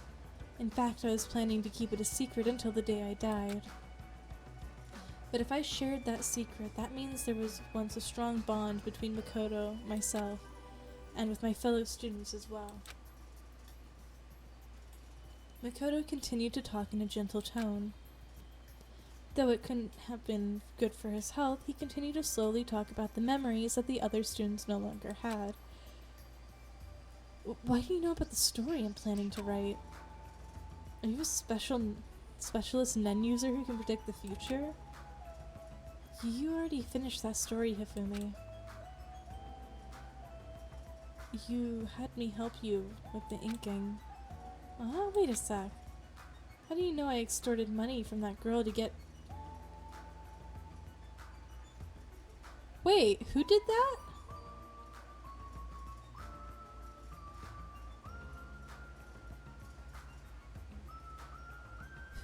Who did that? I don't remember. Damn. Well, wait a sec. How do you know I extorted money from that girl related to the Kuzuryu clan? Because you even tried to sell my organs to them. His wounds were excruciating. Sell? I don't know. But even so, Makoto kept smiling and talking about their lives together, as if it was his duty to do now that he had regained his memories. As the other students listened to him, they slowly began to realize something. The vivid accounts he was providing couldn't be explained by just passing knowledge. Clearly, some kind of bond between them all had been erased. Only Byakuya let me talk about his- wait, fuck, all we know about his shit that he tells us is his family having their weird competition. I don't know how good that is to prove anything. Only Byakuya remains cynical. There's no way I would have grown closer to any of you. It's likely you're all secretly working together. Though Byakuya was still hostile towards Makoto's recollection of their memories, for a time being, he determined that Makoto wasn't actually a terrorist. Mukuro had bought enough time for Makoto to wake up and share his memories with the others. Even if she hadn't intended to do that, it was still a small sliver of hope that she grasped tightly. And now, as she looked at the boy who smiled at her, Mukuro didn't know what to say. She couldn't think of anything to say at all. The battle was over, and Mukuro was now back to being a disappointing girl. She turned away from everyone's faces and apologetically climbed off the back of one of the motorcycle. But Makoto saw her and slowly opened his mouth to say, "Thank you, Mukuro. You saved my life." Makoto gave her words of sincere gratitude between his weak breaths. Mukuro couldn't bring herself to look at him as she mumbled to herself, "Why? Huh? If Kyoko told you, then you already know what I did, right?" After regaining his memories and learning the truth, Mukuro should have been nothing but a hated traitor to him. Why would he smile at someone like her? Mukuro kept her head down. Makoto smiled as if he was unsure of how to respond and said, "Well, I guess you're right. But you also saved my life many times during these past 2 years." And Makoto took a deep, quiet breath and smiled at Mukuro again. "You're my friend. We all spent time with each other. It'd be great if you could look at it for a different path." not despair. And if there's any way I can help you, I will. Do you really think I can walk another path at this point? I don't know what you can do, or what I can do. But I think it's more important to look for that path instead of actually finding it. Was this intentional or coincidence? Just before he regained his memories, Makoto had said something similar to Mukuro as she spoke to him in the nurse's office as Junko. Regardless of whether he lost his memories or regained them, those words revealed Makoto's true character. As Mukuro confirmed that to herself, Makoto blurted out something that was almost too trusting. And it's not just you, even Junko can. But he was immediately interrupted. Oh shit, hi Monokuma. Monokuma's face appeared on every monitor in the academy. His laughter seemed to be coming out of every speaker. I could have kept pretending to be that ultimate hacker, but it's boring to impersonate someone who doesn't even exist. If this keeps up, I'll lose my identity and turn into Kon Okuma. Kyoko looked up at the surveillance camera and addressed Monokuma directly. You seem to give up pretty easily.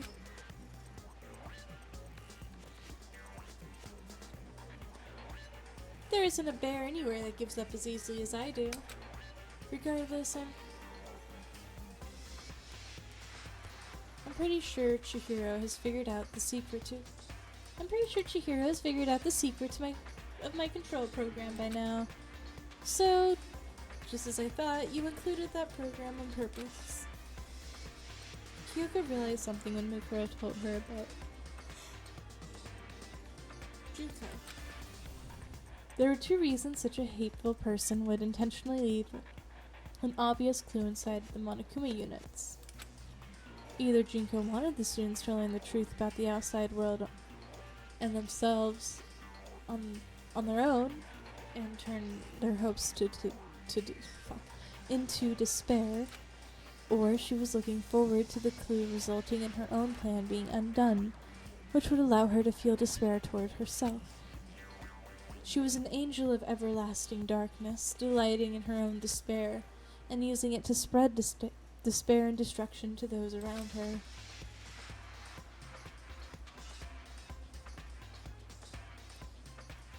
Why would someone like that continue to play the role of Monokuma?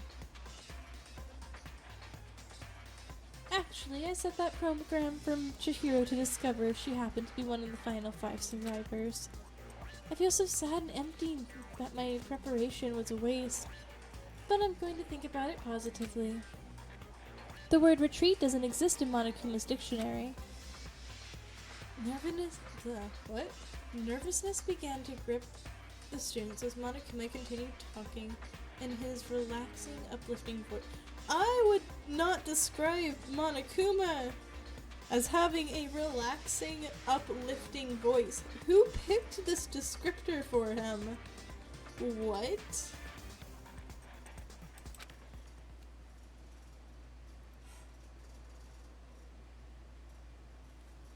Now then, it looks like everyone's here, including Toko, who's still tied up in her room. So let's start... Oh, okay. Just straight into it. So let's start the heart-throbbing, exciting special graduation exam. Huh? The students broke out in a noisy confusion, but Monokuma ignored them and continued talking.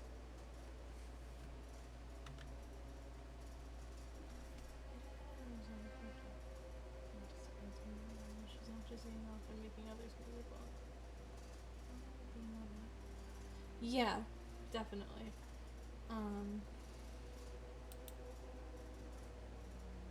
She's like, I think you probably see it best in the first game, whenever you defeat the actually live Junko.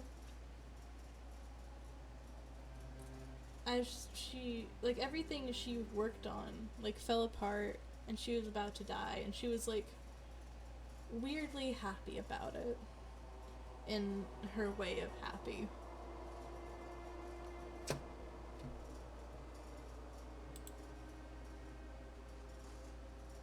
Let's see, noisy confusion.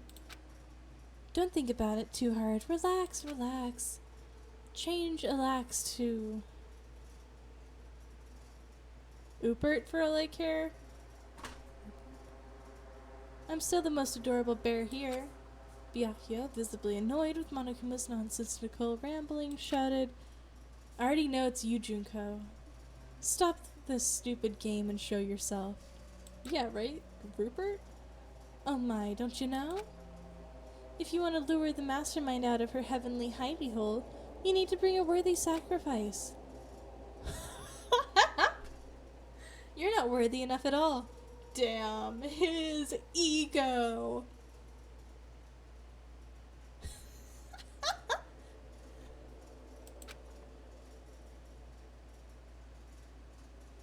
Is it?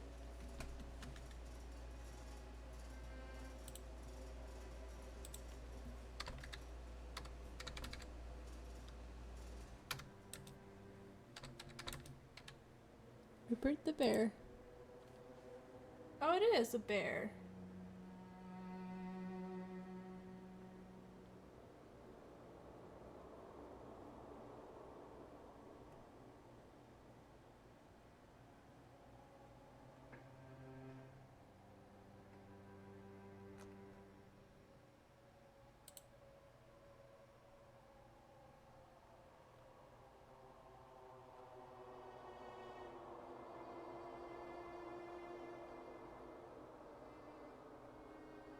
Interesting. Okay.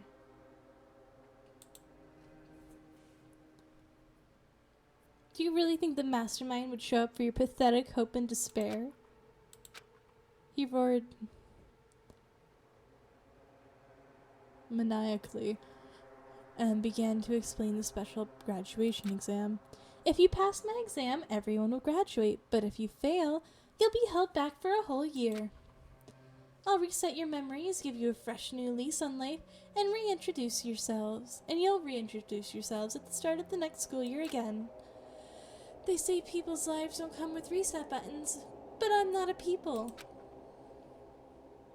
Whether it's soft resets or hard resets, I can do as I please.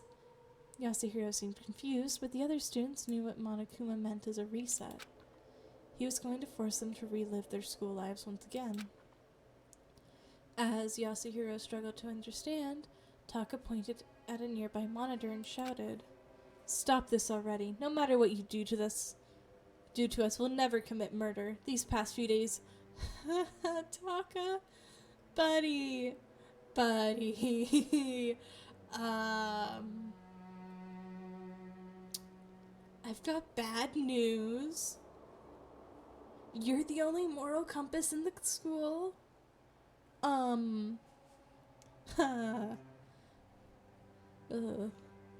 Let's see, where was I? We'll never commit murder. Yeah, these past few days should have made that clear to you. What was that? Jumped Monokuma. Are you serious? Of course, no one here would ever take another human being's life for any reason. As Taka shouted, one of the students, a pale-faced girl standing apart from the others, looked away. Is it Toko?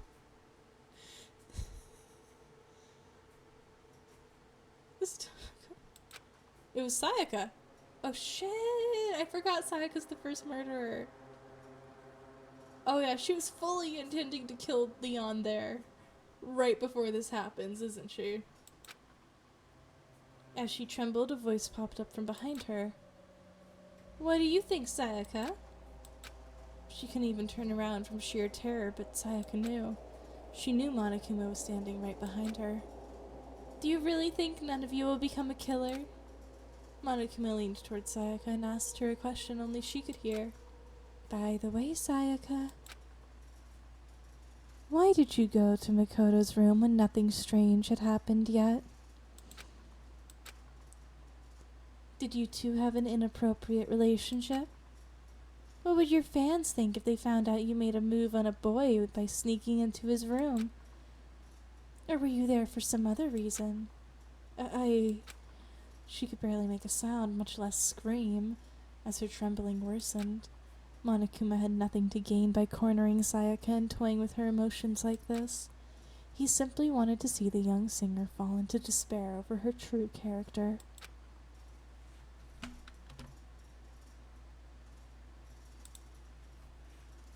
And for that reason, Monokuma did not relent.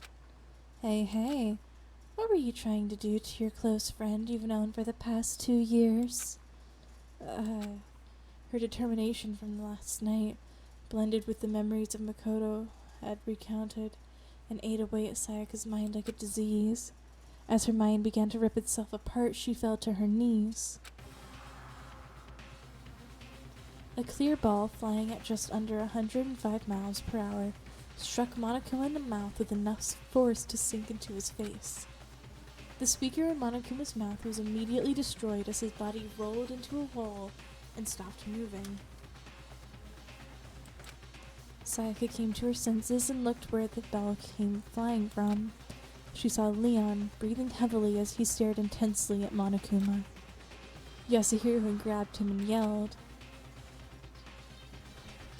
Right? Dude, why'd you do that, Leon? The crystal ball was really it's a glass ball. Leon had stolen Yasuhiro's crystal ball and thrown it at Monokuma.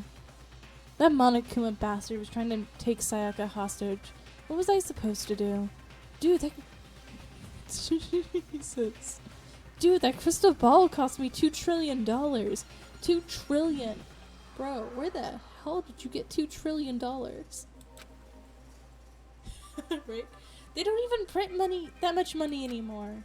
Oh, bullshit. Besides, if the world was all screwed up, why the hell are you gonna need money for anyway? But if it's safe out there, I'll just join the major leagues or whatever and pay you back. Oh, well. I could pay you back doing something else besides baseball.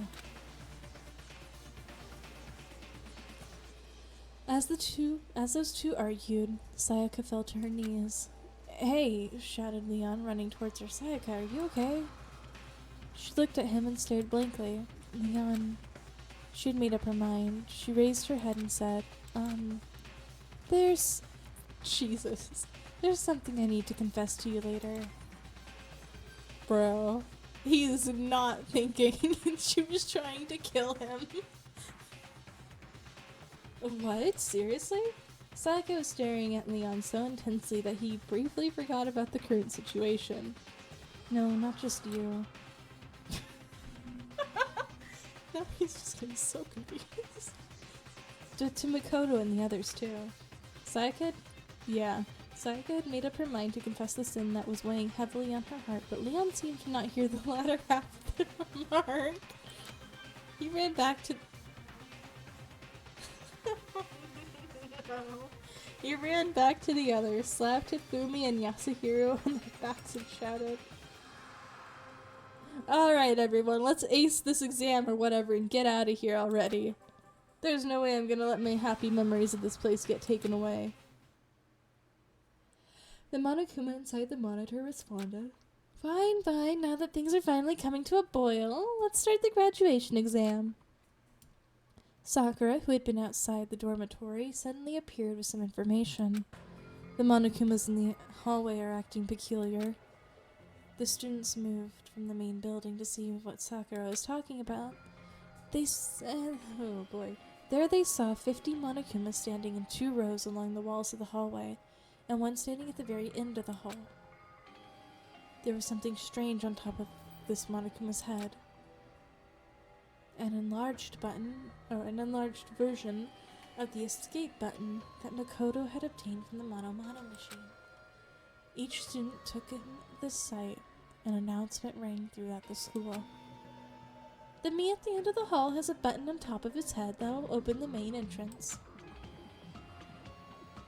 You'll have 15 seconds to get that button, and if you do, I'll let you have it in the place of a diploma. The student seemed surprised by the straightforward explanation. Only Celeste remained calm, and she asked Monokuma with a bored look on her face. Of course it's not as simple as running up and taking it, is it? Oh, how mean! Do I look like the kind of headmaster that would interfere with a student's graduation? Forget the gunfire salutes, I'm gonna send my graduates off with some fireworks. 100 fireworks to be exact. Enough for 30 seconds of hardcore partying. The more perceptive students immediately realized what he was talking about. The bombs installed inside each Monokuma. They would explode one after the other, filling the hallway with fire as soon as the time started. After 15 seconds, the me standing at the back of the hall is going to sacrifice himself to give you guys one final firework. By the way, this probably isn't important, but the button isn't very durable.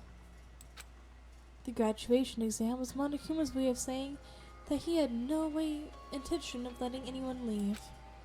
It was clear from the explosion the students saw during the entrance exam in the hall, that the halls of Hope's Peak Academy would be bathed in fire. Even if someone was lucky enough to survive the explosions, the burns on their body alone would be enough to send them into fatal shock. Their lungs might be completely incinerated by the scorched air before that.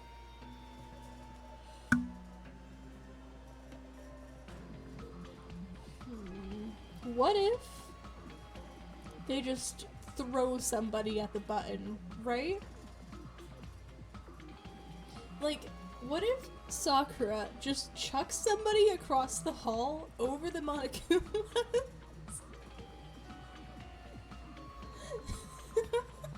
And as long as they hit the right Monokuma and press the button, it's fine, right?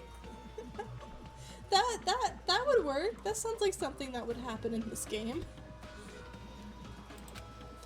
But there was no reason for every student to run in at once, and a shadow of despair fell upon their faces. Nice, very nice.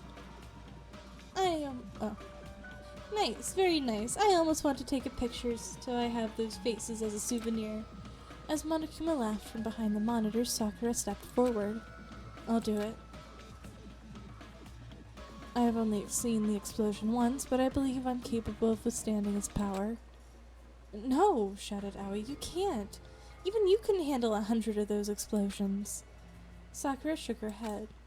I'm the only one who even has a chance. Suddenly, Mondo remembered the motorcycle he parked inside the dormitory and said, Hold up. A motorcycle might be fast enough to get through those explosions. I'll do it. Don't be hasty, urged Sakura. Even if the motorcycle isn't harmed by the explosions, that doesn't mean the rider will be. As Sakura and the others continued their debate, he's just gonna start the time. One person stepped up toward the hallway lined with Monokumas. Then I'll do it. Mukuro! She might survive. She might just survive. I still say we have Sakura throw her at it, though. Mukuro! Screamed Makoto weakly. Mukuro, with her back facing Makoto, turned her head to one side slightly and gave him a small nod. She knew it would come to this. She knew why Monokuma would pose such an impossible exam. Junko was already looking forward to the next despair game. She's going to erase everyone's memories, including mine. She just wants to torment us and fill us with despair before that happens. But Mukuro knew her sister's personality all too well. That's why she was confident. She knew the escape button was real. Whenever Junko brought despair into others, she always made sure that there was a possibility that despair would befall her instead. If the students won this gamble and made it through this horrible situation, they would finally escape to the outside world. That outcome would obviously fill Junko with immense despair. In the same way as she left a clue in Monokuma's control program, Junko could not be satisfied unless she took pains to assure her own destruction. It's still bright outside. Holy shit, it's 8 o'clock. What? Anyway, sorry.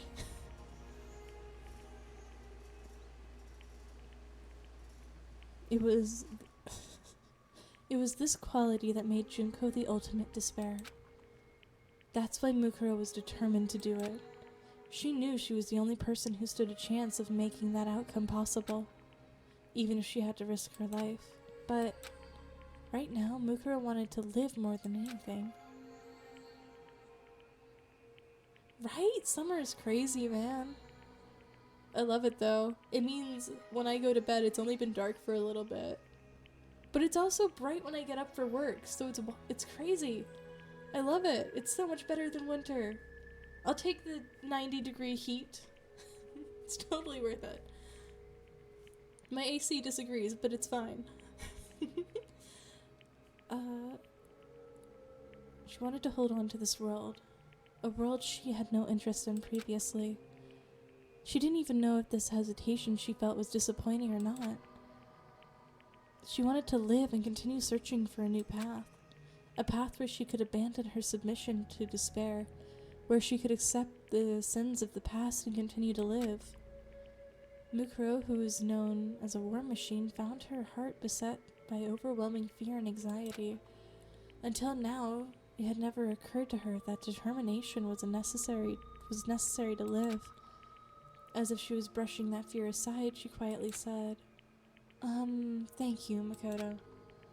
Unfortunately, the words she said to the boy who showed her new possibilities never reached his ears. Sakura, however, who heard her, frowned and she said, "If you're planning to sacrifice yourself as an act of penance, I'll stop you with all my power." Though her words were firm, there was an unmistakable affection hiding in them. Both girls had dedicated their lives to battle, and yet Mukuro felt a twinge of jealousy towards Sakura for possessing something she lacked. Mukuro leaned towards Sakura and whispered in her ear, "What? Are you serious?" As Sakura's frown intensified, Monokuma's voice blared through the halls. "All right, I'm gonna start the exam now. Ready, set, go." There was no time for questions or objections. The frontmost Monokuma exploded, sending a roaring wave of heat through the hall. But Mukuro didn't look away. She began moving, powered by resolute determination. Ooh. Monokuma room. As soon as the graduation exam started, the mastermind focused her control entirely on the Monokuma holding the escape button, and completely synchronized her field of vision with it. She knew what was going to happen next. She could predict her sister Mukuro would do in the exact situation, where she would choose to focus her superhuman skill with weaponry. And so, through Monokuma's eyes, she watched the scene unfold exactly as she had predicted. A pointed metal bar burst through the explosions, heading straight for the weak point of the Monokuma holding the escape button. Specifically, it was aiming for the point where the bomb's detonation system and Monokuma's power source overlapped. It flew straight and true, as if it had been fired by a master archer. In order to bring despair to Monokuma, and by extension Junko as well, the super soldier known as Mukuro Ikusaba threw the pipe like a spear so it could attack the same weak point she had pierced in the nurse's office. As the explosion filled the hallway until only fire remained visible, the spear's speed and precision as it soared to its target defied all human logic. But the mastermind knew. She knew Mukuro had used her power to fill the world with despair. Power that was all that disappointing girl had. But that power was useless against Monokuma. The mastermind had predicted that Mukuro would put all her effort into that throw, and Monokuma caught by the metal bar perfectly between his hands. The force of her throw knocked Monokuma back several yards, but the pointed end of the bar never pierced through his chest. Oh, that was disappointing. The mastermind turned to look at a different monitor. She wanted to see the look on Mukuro's face when she realized she failed to strike Monokuma. The despair of seeing the final Monokuma explode right before her eyes, completely obliterating the escape button. She wanted to sear this moment of her disappointing sister's final moments as her newfound hope sank into the dark pit of despair. On instinct, she turned her attention to the surveillance camera that hadn't been destroyed, but instead of seeing Mukuro and the others, she only saw Sakura, who looked as though she had finished launching an attack. She only thought it was strange for a second, but then the hopelessly powerful mastermind completely understood the situation and shifted her point of view to Monokuma. But because of that single second, Junko felt just a pang of despair. 3 seconds left. Amid the smoke, flames, and heat encircling the hallway, it burst through with the speed of a cannon shell. It glared at Monokuma with hot, boiling eyes that betrayed the icy expression on its face, and then, sharply, swiftly, strongly, It transformed into a living weapon that cuts through everything, revealing its true form in that hallway of despair. 2 seconds left.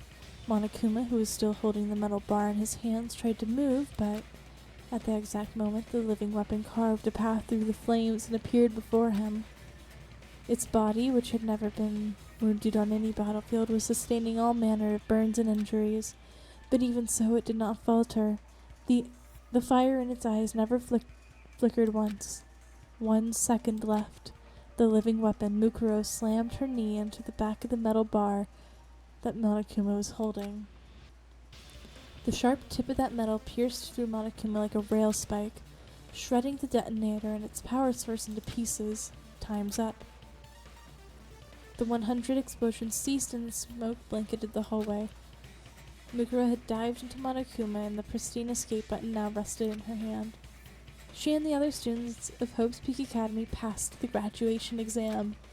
It was only a small amount of despair. Monokuma had tasted it in only 3 seconds. First floor hallway. Are they gonna go? Are they gonna be free? Or is Junko a bitch? Junko? Mukuro looked down at Monokuma. He could no longer move or self-destruct. When she spoke to him, a static-filled voice emanated from its mouth. It seemed his communication function still worked. I never expected you to do that. He still sounded like Monokuma. It seems his voice modulator was unharmed as well. I must have overestimated you. I never thought you'd need anybody's help on the battlefield. When I give the signal, please launch me forward with a roundhouse kick. Mukuro whispered. Oh, shit. When I give the signal, please launch me forward with a roundhouse kick. Mukuro whispered. Oh my god, I'm a genius. Whispered these words to Sakura just before. She did throw her! Oh my god, I love that. I was right. She did throw her across the hall. After Mukuro threw the metal bar, she jumped into the air at the exact moment Sakura unleashed a roundhouse kick. Right when Sakura's foot made contact with her own, Mukuro used the force generated by her kick to propel herself at Monokuma. Using the ultimate martial artist superhuman attack like a springboard, she shot herself through the air like an artillery shell. Enduring intense heat, shrapnel, and blood-draining G-force, she stayed conscious as she charged through the hallway, engulfed with explosions and despair. Mukuro trusted Junko. She trusted Junko to predict that she'd throw the metal bar and catch it accordingly. Then she tried to look at her face as the despair sets in. Then the Junko Enoshima she knew would definitely do that. Although Mukuro hadn't predicted that her sister would try to kill her with the spears of Gungnir, she had a better understanding of her actions now. As Mukuro stared at Monokuma in the face, all he could do was laugh scornfully. You put your life in someone else's hands for a deadly battle? I don't know how to feel about that. You'll always be a half-assed disappointment. I guess this time I'll say I lost because I didn't see this much disappointment coming. The end. Mukuro shook her head at Monokuma. No, you're wrong, Junko. Huh? Huh?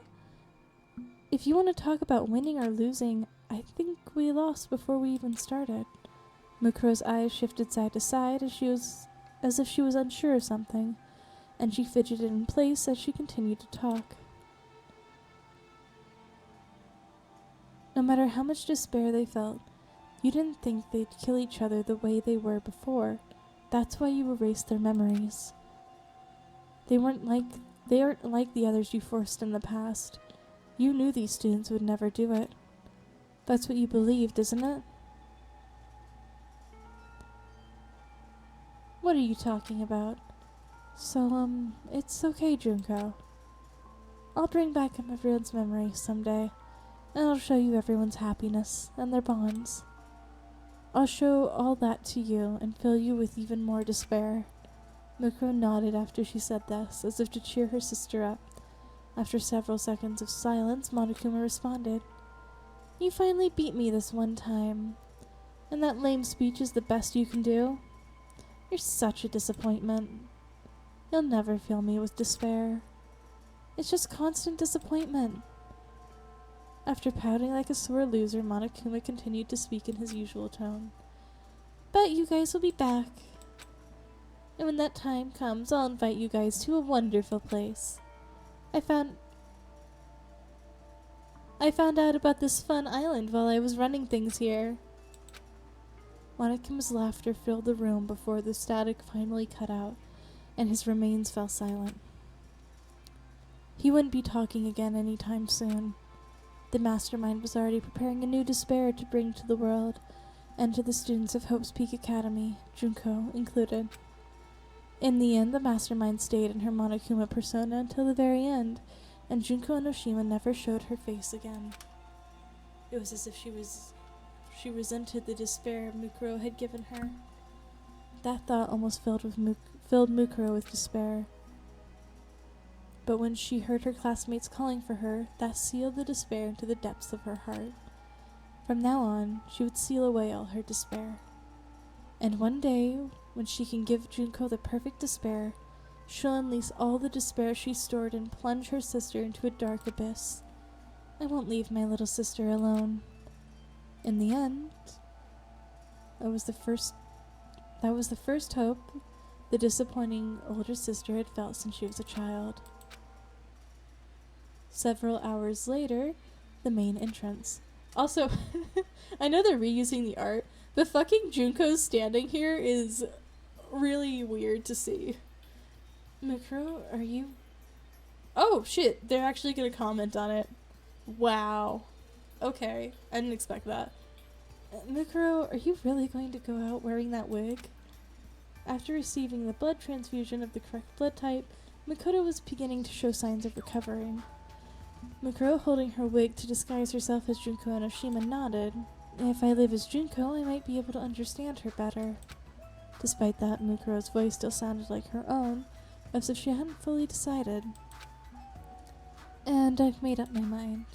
While I'm out there, I've decided I'll accept everyone's hatred towards me. And towards Junko. I can't die until I've destroyed all the despair that Junko had spread. The damage that the ultimate despair inflicted upon the world could not be measured in terms of money, culture, or even human life. Television broadcasts had already begun informing people that Junko Enoshima and Mukuro Ikusaba were the heart of the ultimate despair. Among the survivors of the outside world, there are still people who haven't been tainted by despair yet. Regardless of that fact, she released Makoto and the others. To these survivors, she was nothing more than the reason the world ended. And to the terrorists wearing Monokuma masks who continued to ravage the world, Mukuro was nothing but a traitor. She was now the hopeless situation of being the enemies with most of humanity, but Mukuro wasn't making a big deal out of it. I'm not going to try to kill anyone who comes after me for revenge.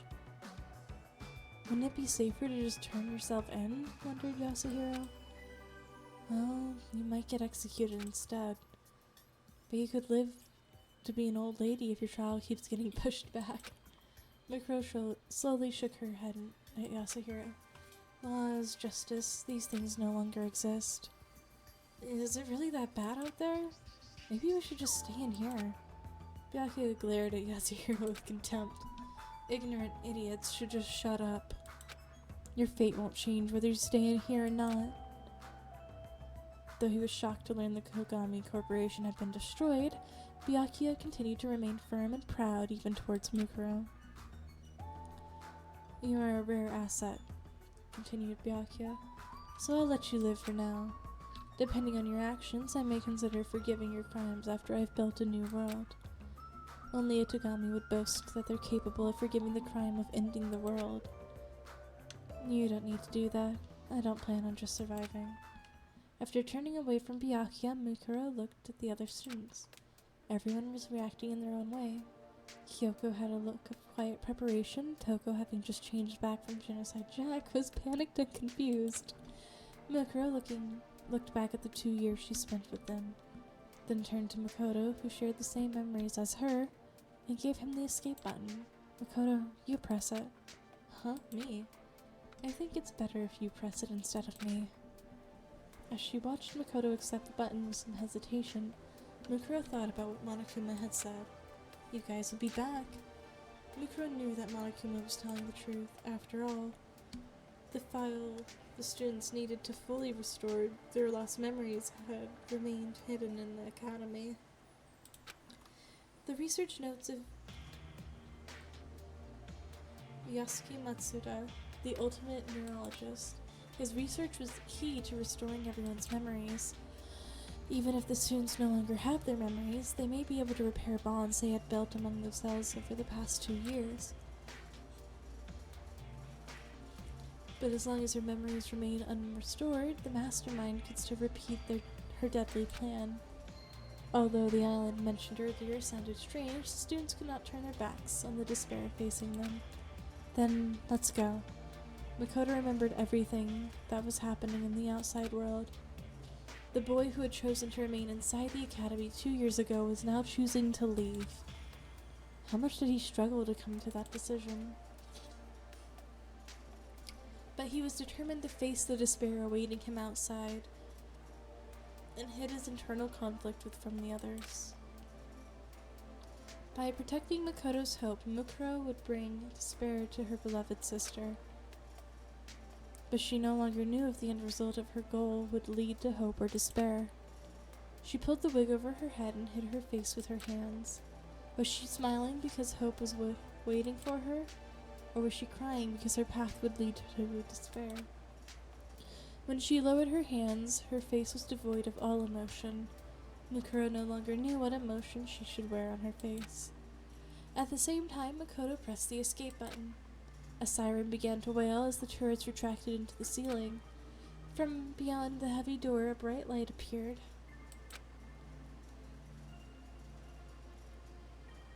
An infinite number of ifs and all possibilities contained therein encased the world, accepting everything, hope, despair, and even the feelings of that disappointing girl, Mukuro Ikusaba.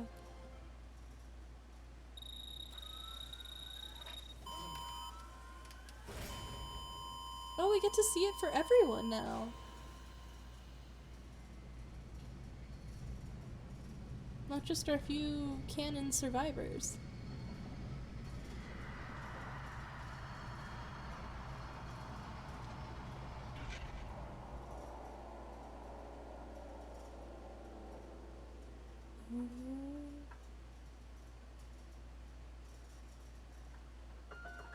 The end.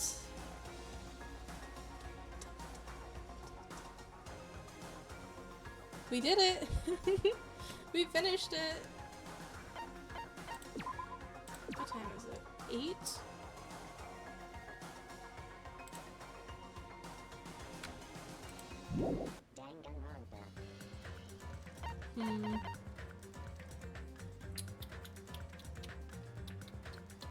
We'll keep playing until 9. What other stuff do we have in this game? Ooh, hey! Wait, doesn't artwork sound mono vending? Let's see. We wanna watch some movie? Yeah, all of these cost coins, but fortunately, I was frugal and we still have 400 coins! Oh my god, we can watch like all of the executions again.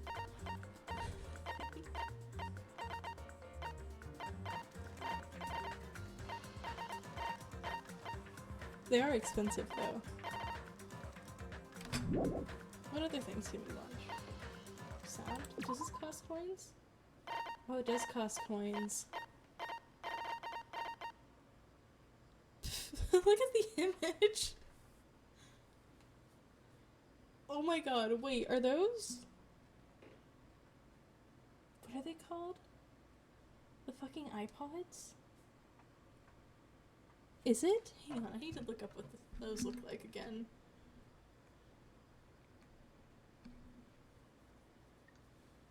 the really old music thing, right? Because that's not a phone.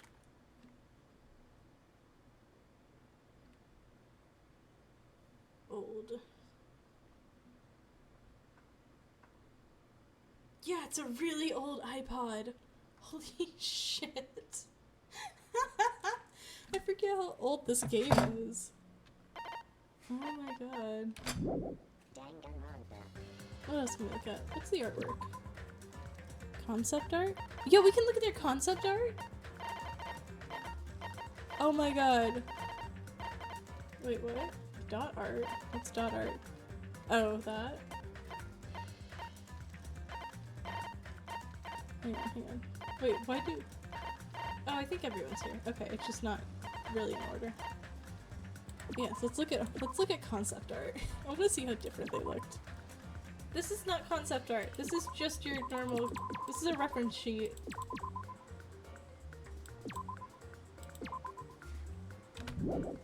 Are they all like that?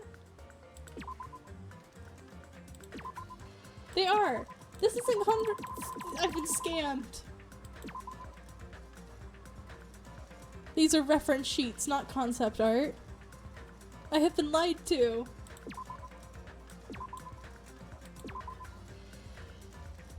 I also did not realize he has a fucking skull chain, though. Wait, what?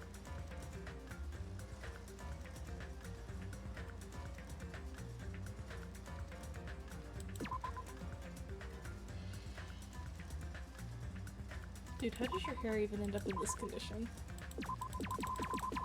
Okay. Okay, so skipping concept art because it's literally just... Hang on, I'm curious. I need to know. Does it change at all? Oh my god, it doesn't change whatsoever. Oh my god, okay. Patience closed. Hold on, I'm curious. That's- oh my god. What is that? What's that character? Okay.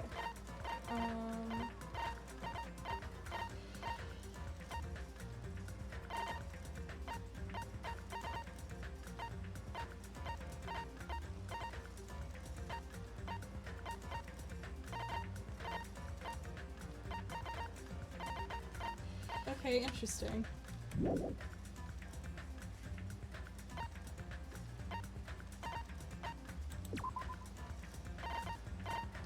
I guess we just watch executions until until 9 o'clock.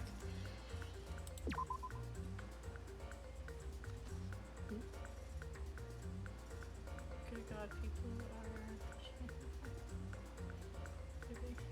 are... You have people that text you? Wow. I don't.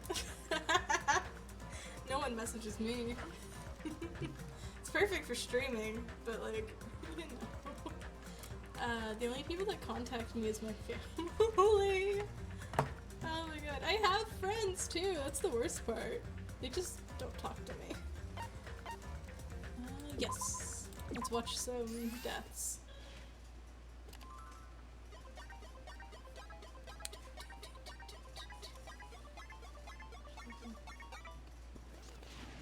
Oh, I gave up on dating apps. They're just a pain in the ass, and all anyone ever wants to do is hook up, and I'm not interested in that shit.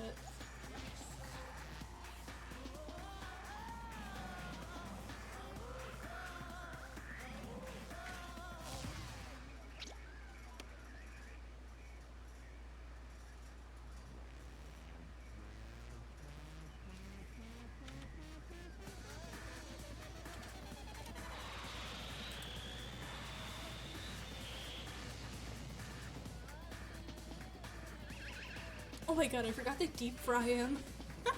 That's why they put him in the volcano.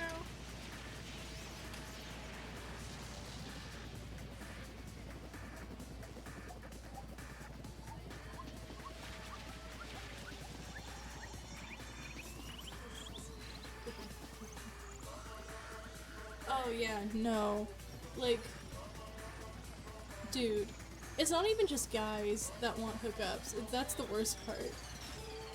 Ugh. Everyone's like that. Girls, guys, and everyone in between. Everyone sucks. I don't like dating apps.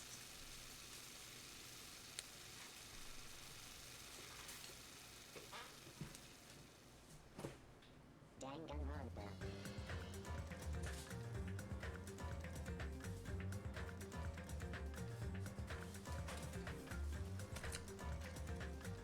Okay. Whose execution do we want to watch next? Let's look at Mikon's because it's so much not memorable. Lucky.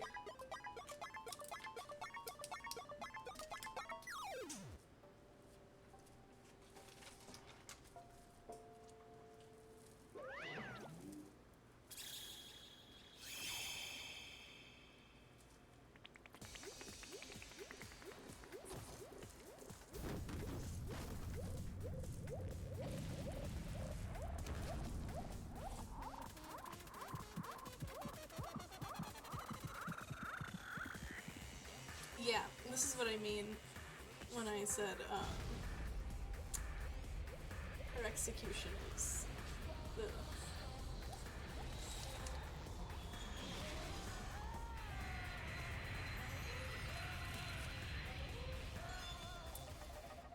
They really couldn't let the poor girl die in peace. Danganronpa.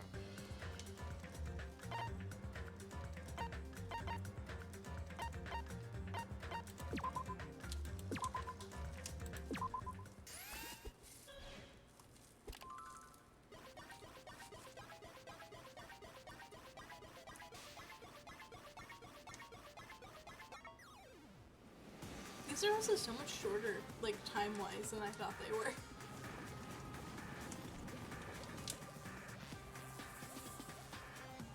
They're like a minute long each.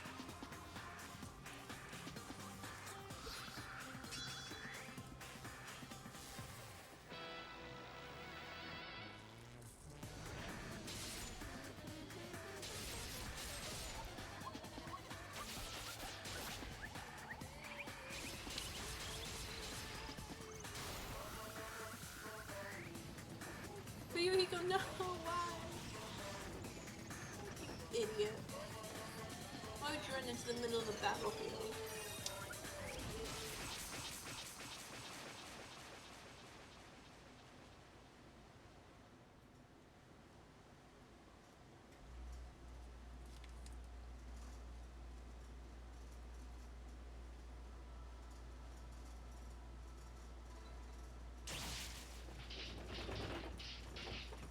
Oh my god, that's both of their blood, too. Danganronpa.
Gundam!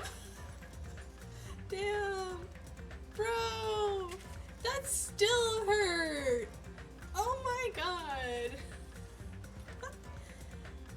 Oh, they really know how to get you attached to a single character. That's it, just the one character. It's very attached. Oh my god. The poor Dark Devas! Oh, they were left all alone! Oh no. You too, Monomi. Monomi looks so scared in this.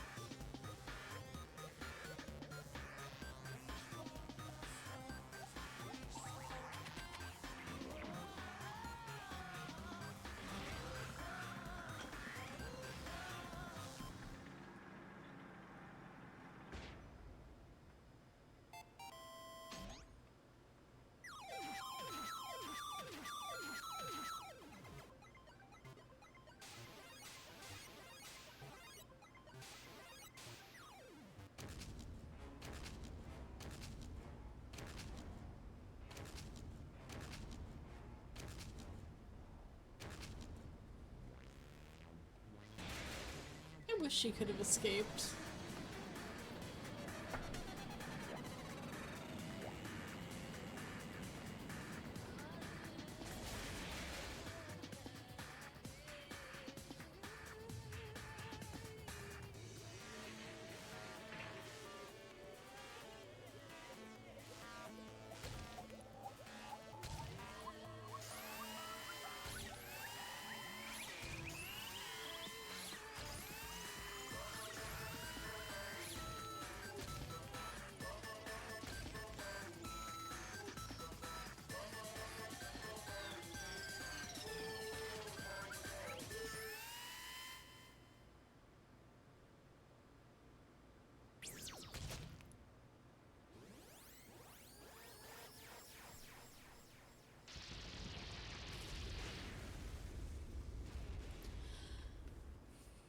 Danganronpa. I don't even remember what happened to Junko, and that was literally the most recent one.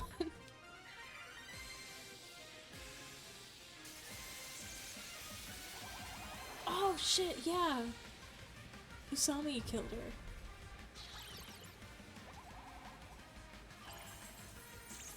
It really looked like a boss battle.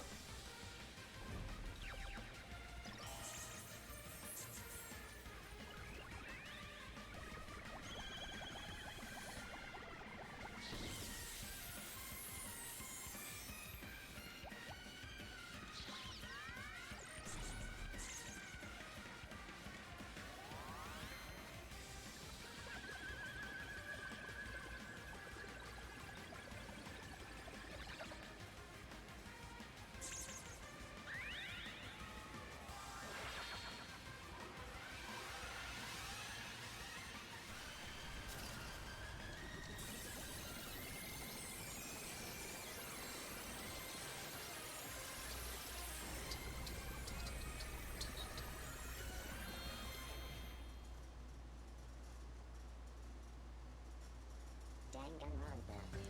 Ooh. Goodbye despair. Voting results, those are like 10 seconds long. Victim, oh, do I want to go through all the victims? What time is it? 41? We have time. I don't care about Monokuma. Let's go through the victims.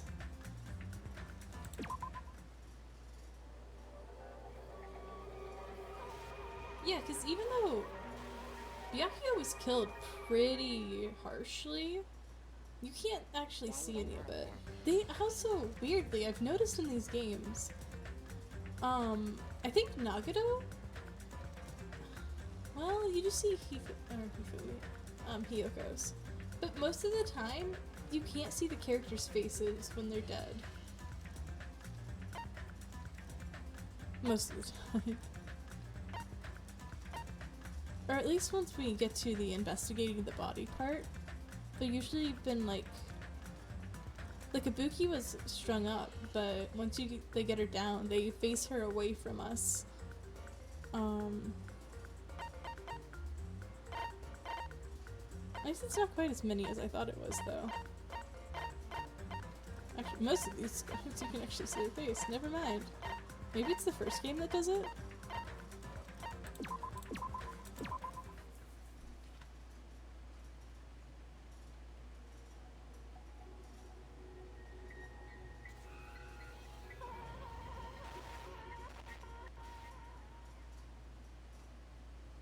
Danganronpa. My model just sits here and smiles because that's the default face while we're looking at character deaths.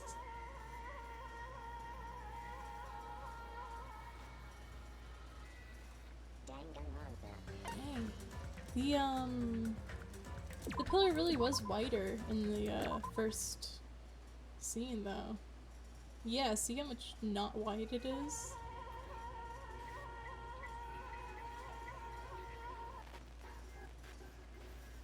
Danganronpa.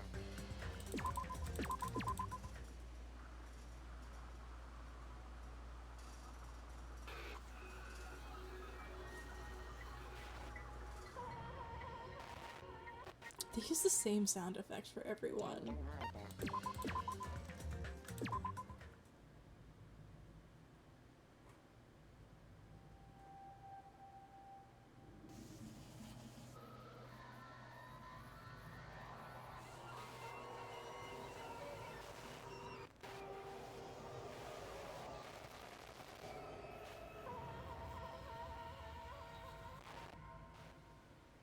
Danganronpa.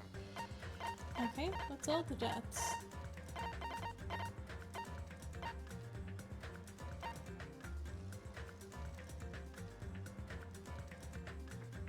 Yeah, no, it really, especially when it's one of the characters you spend all your free time with, it kinda, it hurts a little bit. Just like, can you imagine though, actually hearing that? Just somewhere in the world? That would be truly terrifying.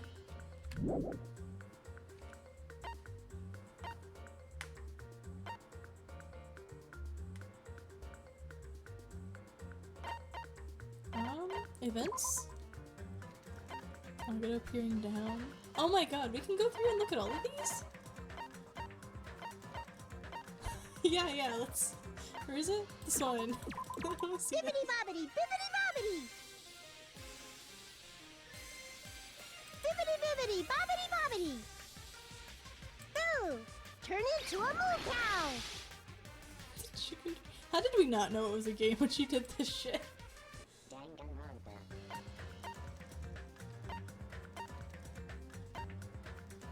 Oh my god, when everyone was alive and happy.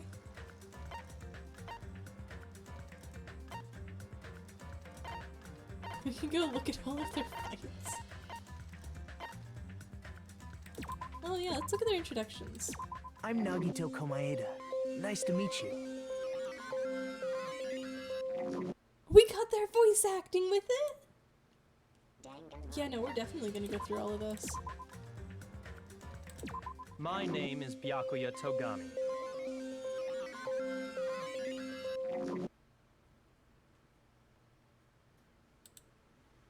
Danganronpa. Gundam! You may call me Gundam Tanaka. Remember it well, for it is the name that will one day rule this world. I wish he lived long enough. Well, I guess they're all kind of alive. Right? They're not dead. They aren't dead. They are indefinitely asleep, but they aren't dead. And, like, if you watch the anime, spoilers, you know, they aren't dead. They, like, really aren't dead. Name's Kazuichi Soda. I'm the ultimate mechanic. Nice to meet ya. Nice to meet ya. Danganronpa. I don't know who his voice actor is, but I'm actually gonna look it up, because I don't know. Let's see.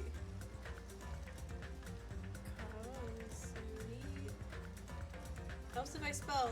Kazui. Chi?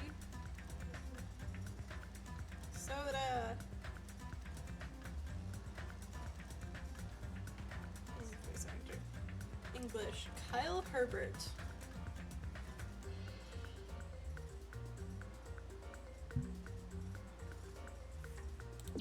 My name is Teru Hanamura. On the streets, I'm known as the ultimate cook.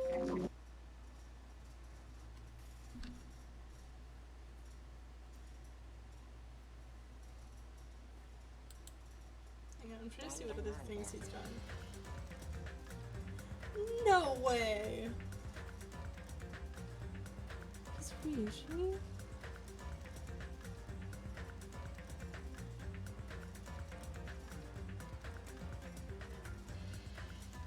And what? He's also Kiba.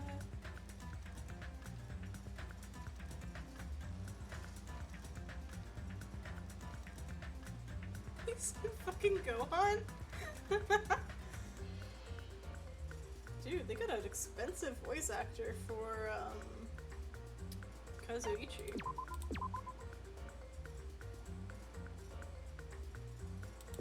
I am the ultimate team manager, Nekomaru Nidai!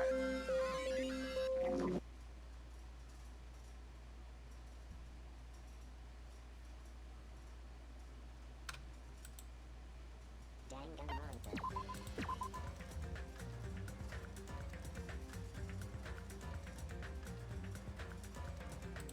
Name's Fuyuhiko Kuzuryu. Just so we're clear, I don't plan to act friendly and shit with you guys. Yeah. That definitely never happened.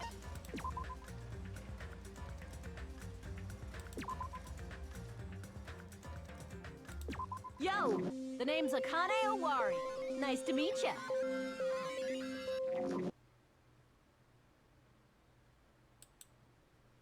Danganronpa.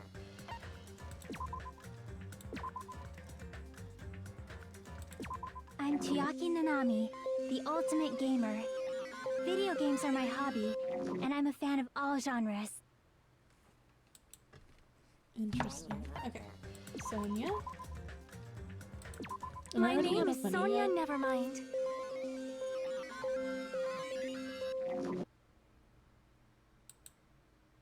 Danganronpa.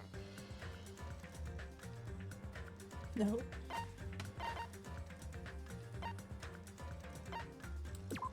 Oh my god. No! No, I saw that name. My name is Peko Pekoyama. It is nice to meet you too. I don't want that shit on my screen. Not again. Danganronpa. Ibuki Mio Da! Put it together and what do you get? Ibuki Miyota! Danganronpa. My name is Mikan Sumiki. From the bottom of my heart, I hope we can get along. Danganronpa. The one on the bottom, clumsy girl in the restaurant.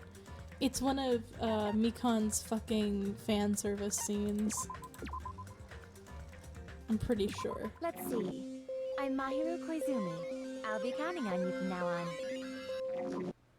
And we're gonna have to scroll past it in a second. I'm not excited about it. I don't want it on my screen. I'm gonna get banned. Yoko Sayanji!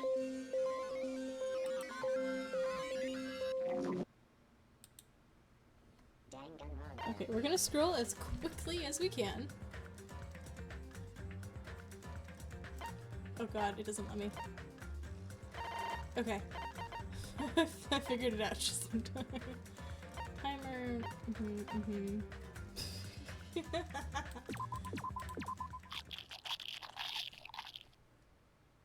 That's all it is? No, I'm not.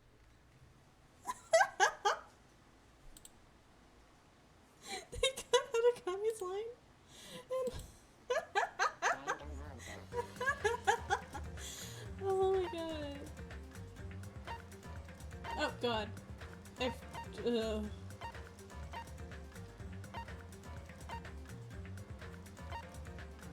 Oh my god. Is this gonna like...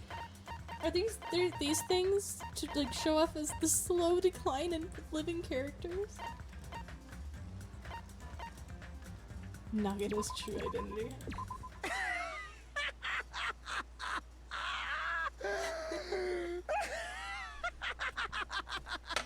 Look at his fucking eyes.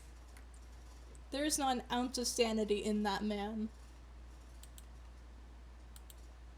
Oh Jesus, that's not what I meant when I said look at his eyes. Danganronpa.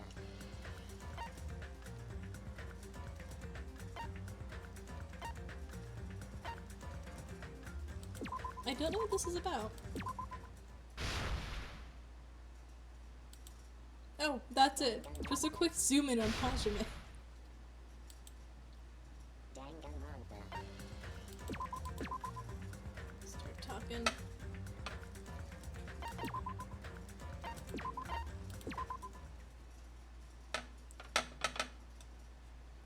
No voice lines? Wow, it's just the slow creep across the screen.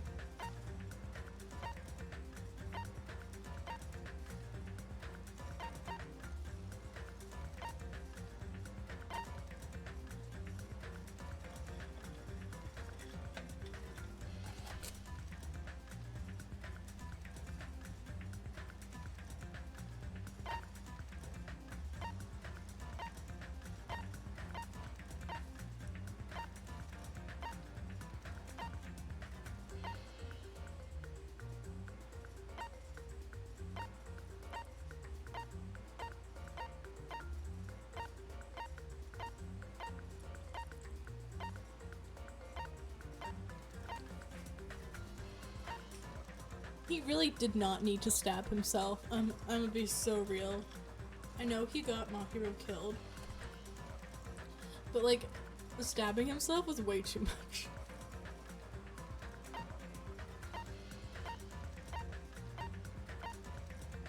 Is it 9 o'clock yet? I'm running out of things to look at.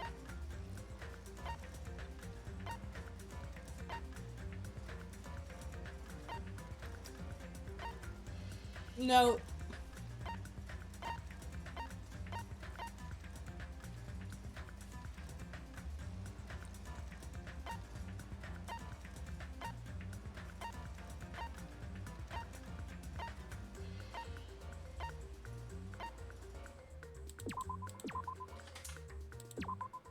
Hold on, Nagito! What are you doing? Look at his eyes. There's something wrong with this. Well, obviously there was something wrong with him. But like, oh my god, dude. He looks so dead inside and he didn't even die here.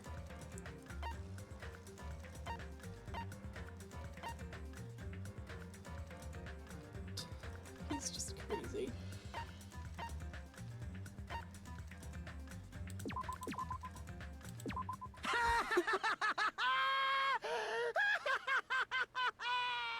Dude, his hair became one with the fire here though, and it's kind of cool. Danganronpa. Why is it called Mounted? Why? Could they not have come up with a better name for this image? Oh my god! No! Did she punch her? I thought she slapped her.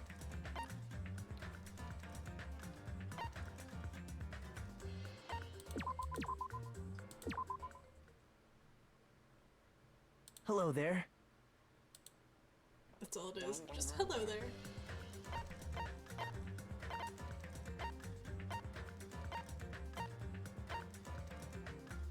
Oh yeah, do we want to look at Nagito stabbing himself? Because that's something everyone wants to see, right? Again, look at his fucking eyes. This man is not sane. He needs so much goddamn therapy. Oh my god, I swear.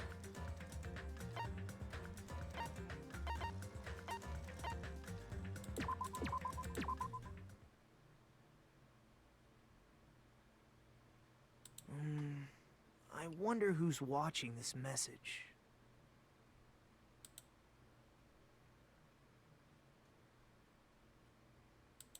Is that it? Danganronpa.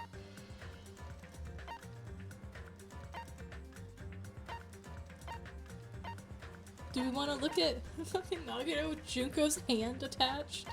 Oh my god.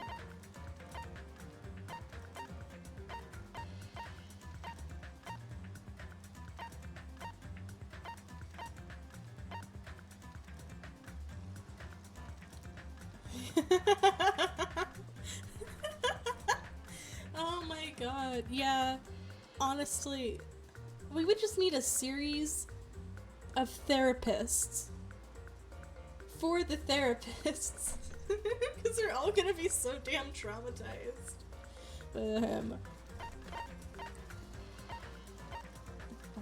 Oh shit, I thought it was like a lobotomy, but I didn't realize it was literally one.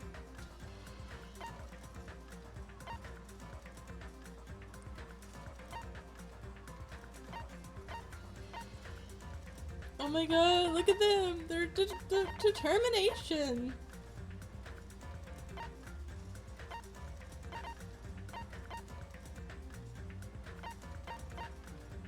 Oh shit! What is all this that we missed out on? Huh? Wait. I don't know what's supposed to be there.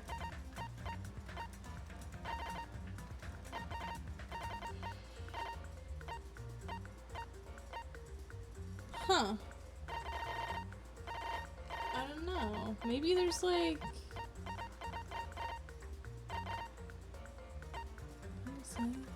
Well, it shouldn't be like, I'm not sure that's what goes there. Okay, it's 9 o'clock finally. We have 5 minutes before we hit 3 hours. But I'm gonna call that fine. Where's chatting? Chatting! Hello. Yeah, that's gonna... Let's see, actually, real quick. What's today? I think it's Thursday, right? Yes. Okay. So I won't be streaming tomorrow, and I won't be streaming this weekend. But I should, I think, be back on Monday. Oh. Thank you, alarm. I'm aware of what time it is. Man's nut scene? There's a man's nut scene? I know there's, an item. Hang on. Where's it at? This one. Where is it? This thing? If we hit tab, there's,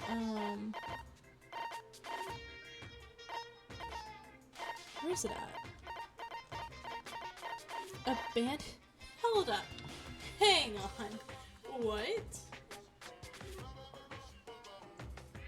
Danganronpa 2.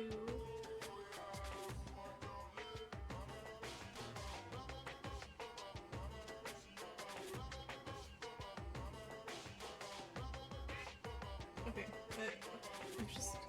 I have no idea what it is.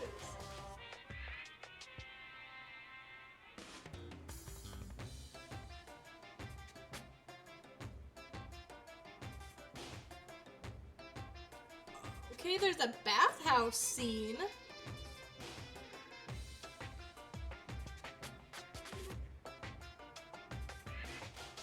Oh my god, I'm kind of glad we didn't find that because they are just fully no clothing.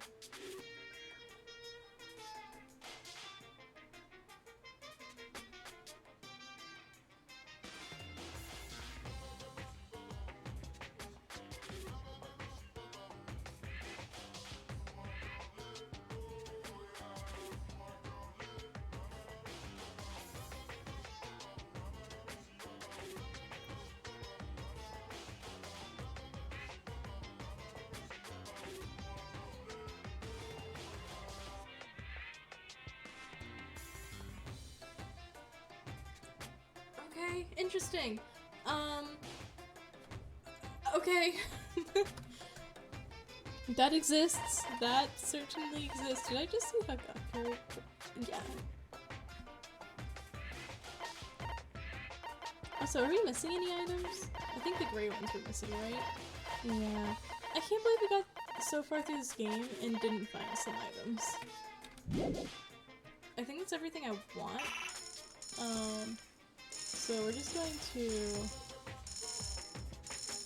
bump this up to like a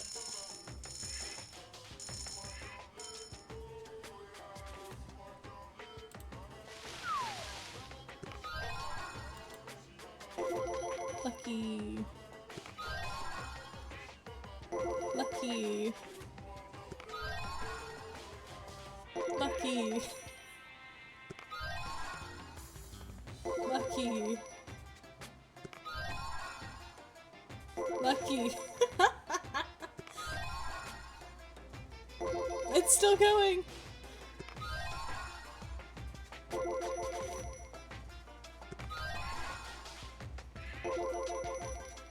Wait, will this just... Did I break it?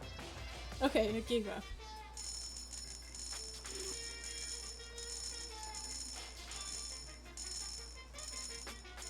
He really likes eating these coins, huh?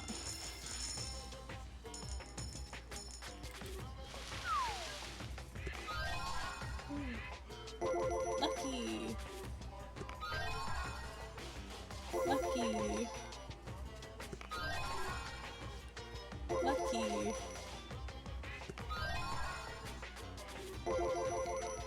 Yeah, we'll do this in the in stream, cause I don't really need to get the other things. So yeah, this will be it for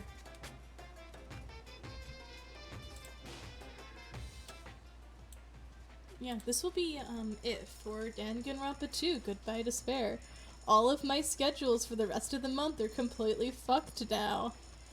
I'll just have to add a note when they post, because I'm not gonna go fix them. Are you kidding? I'll just have to add a note about it being for Danganronpa V3 instead of Danganronpa 2.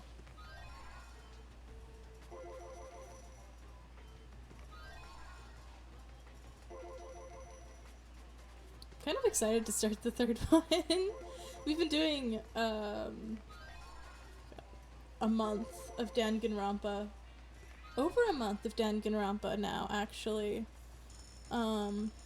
Essentially non-stop. Multiple streams a week at the very least. Okay, we'll leave one coin so I can do one more at the end.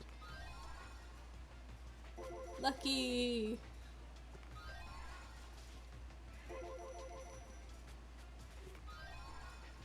That looks new. Alright, our very last coin. In it goes. We got that, are you kidding me? Okay, tab. Actually, I think we did fill some gaps. Nice. Okay.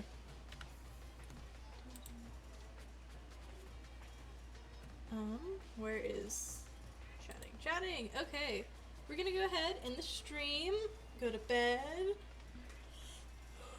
I wasn't real sure how much of the story we had left to read, but we finished it in perfect timing. So, yeah. I'm glad. It's been good today. And I'm gonna log off, go to bed. I hope you guys get some sleep too.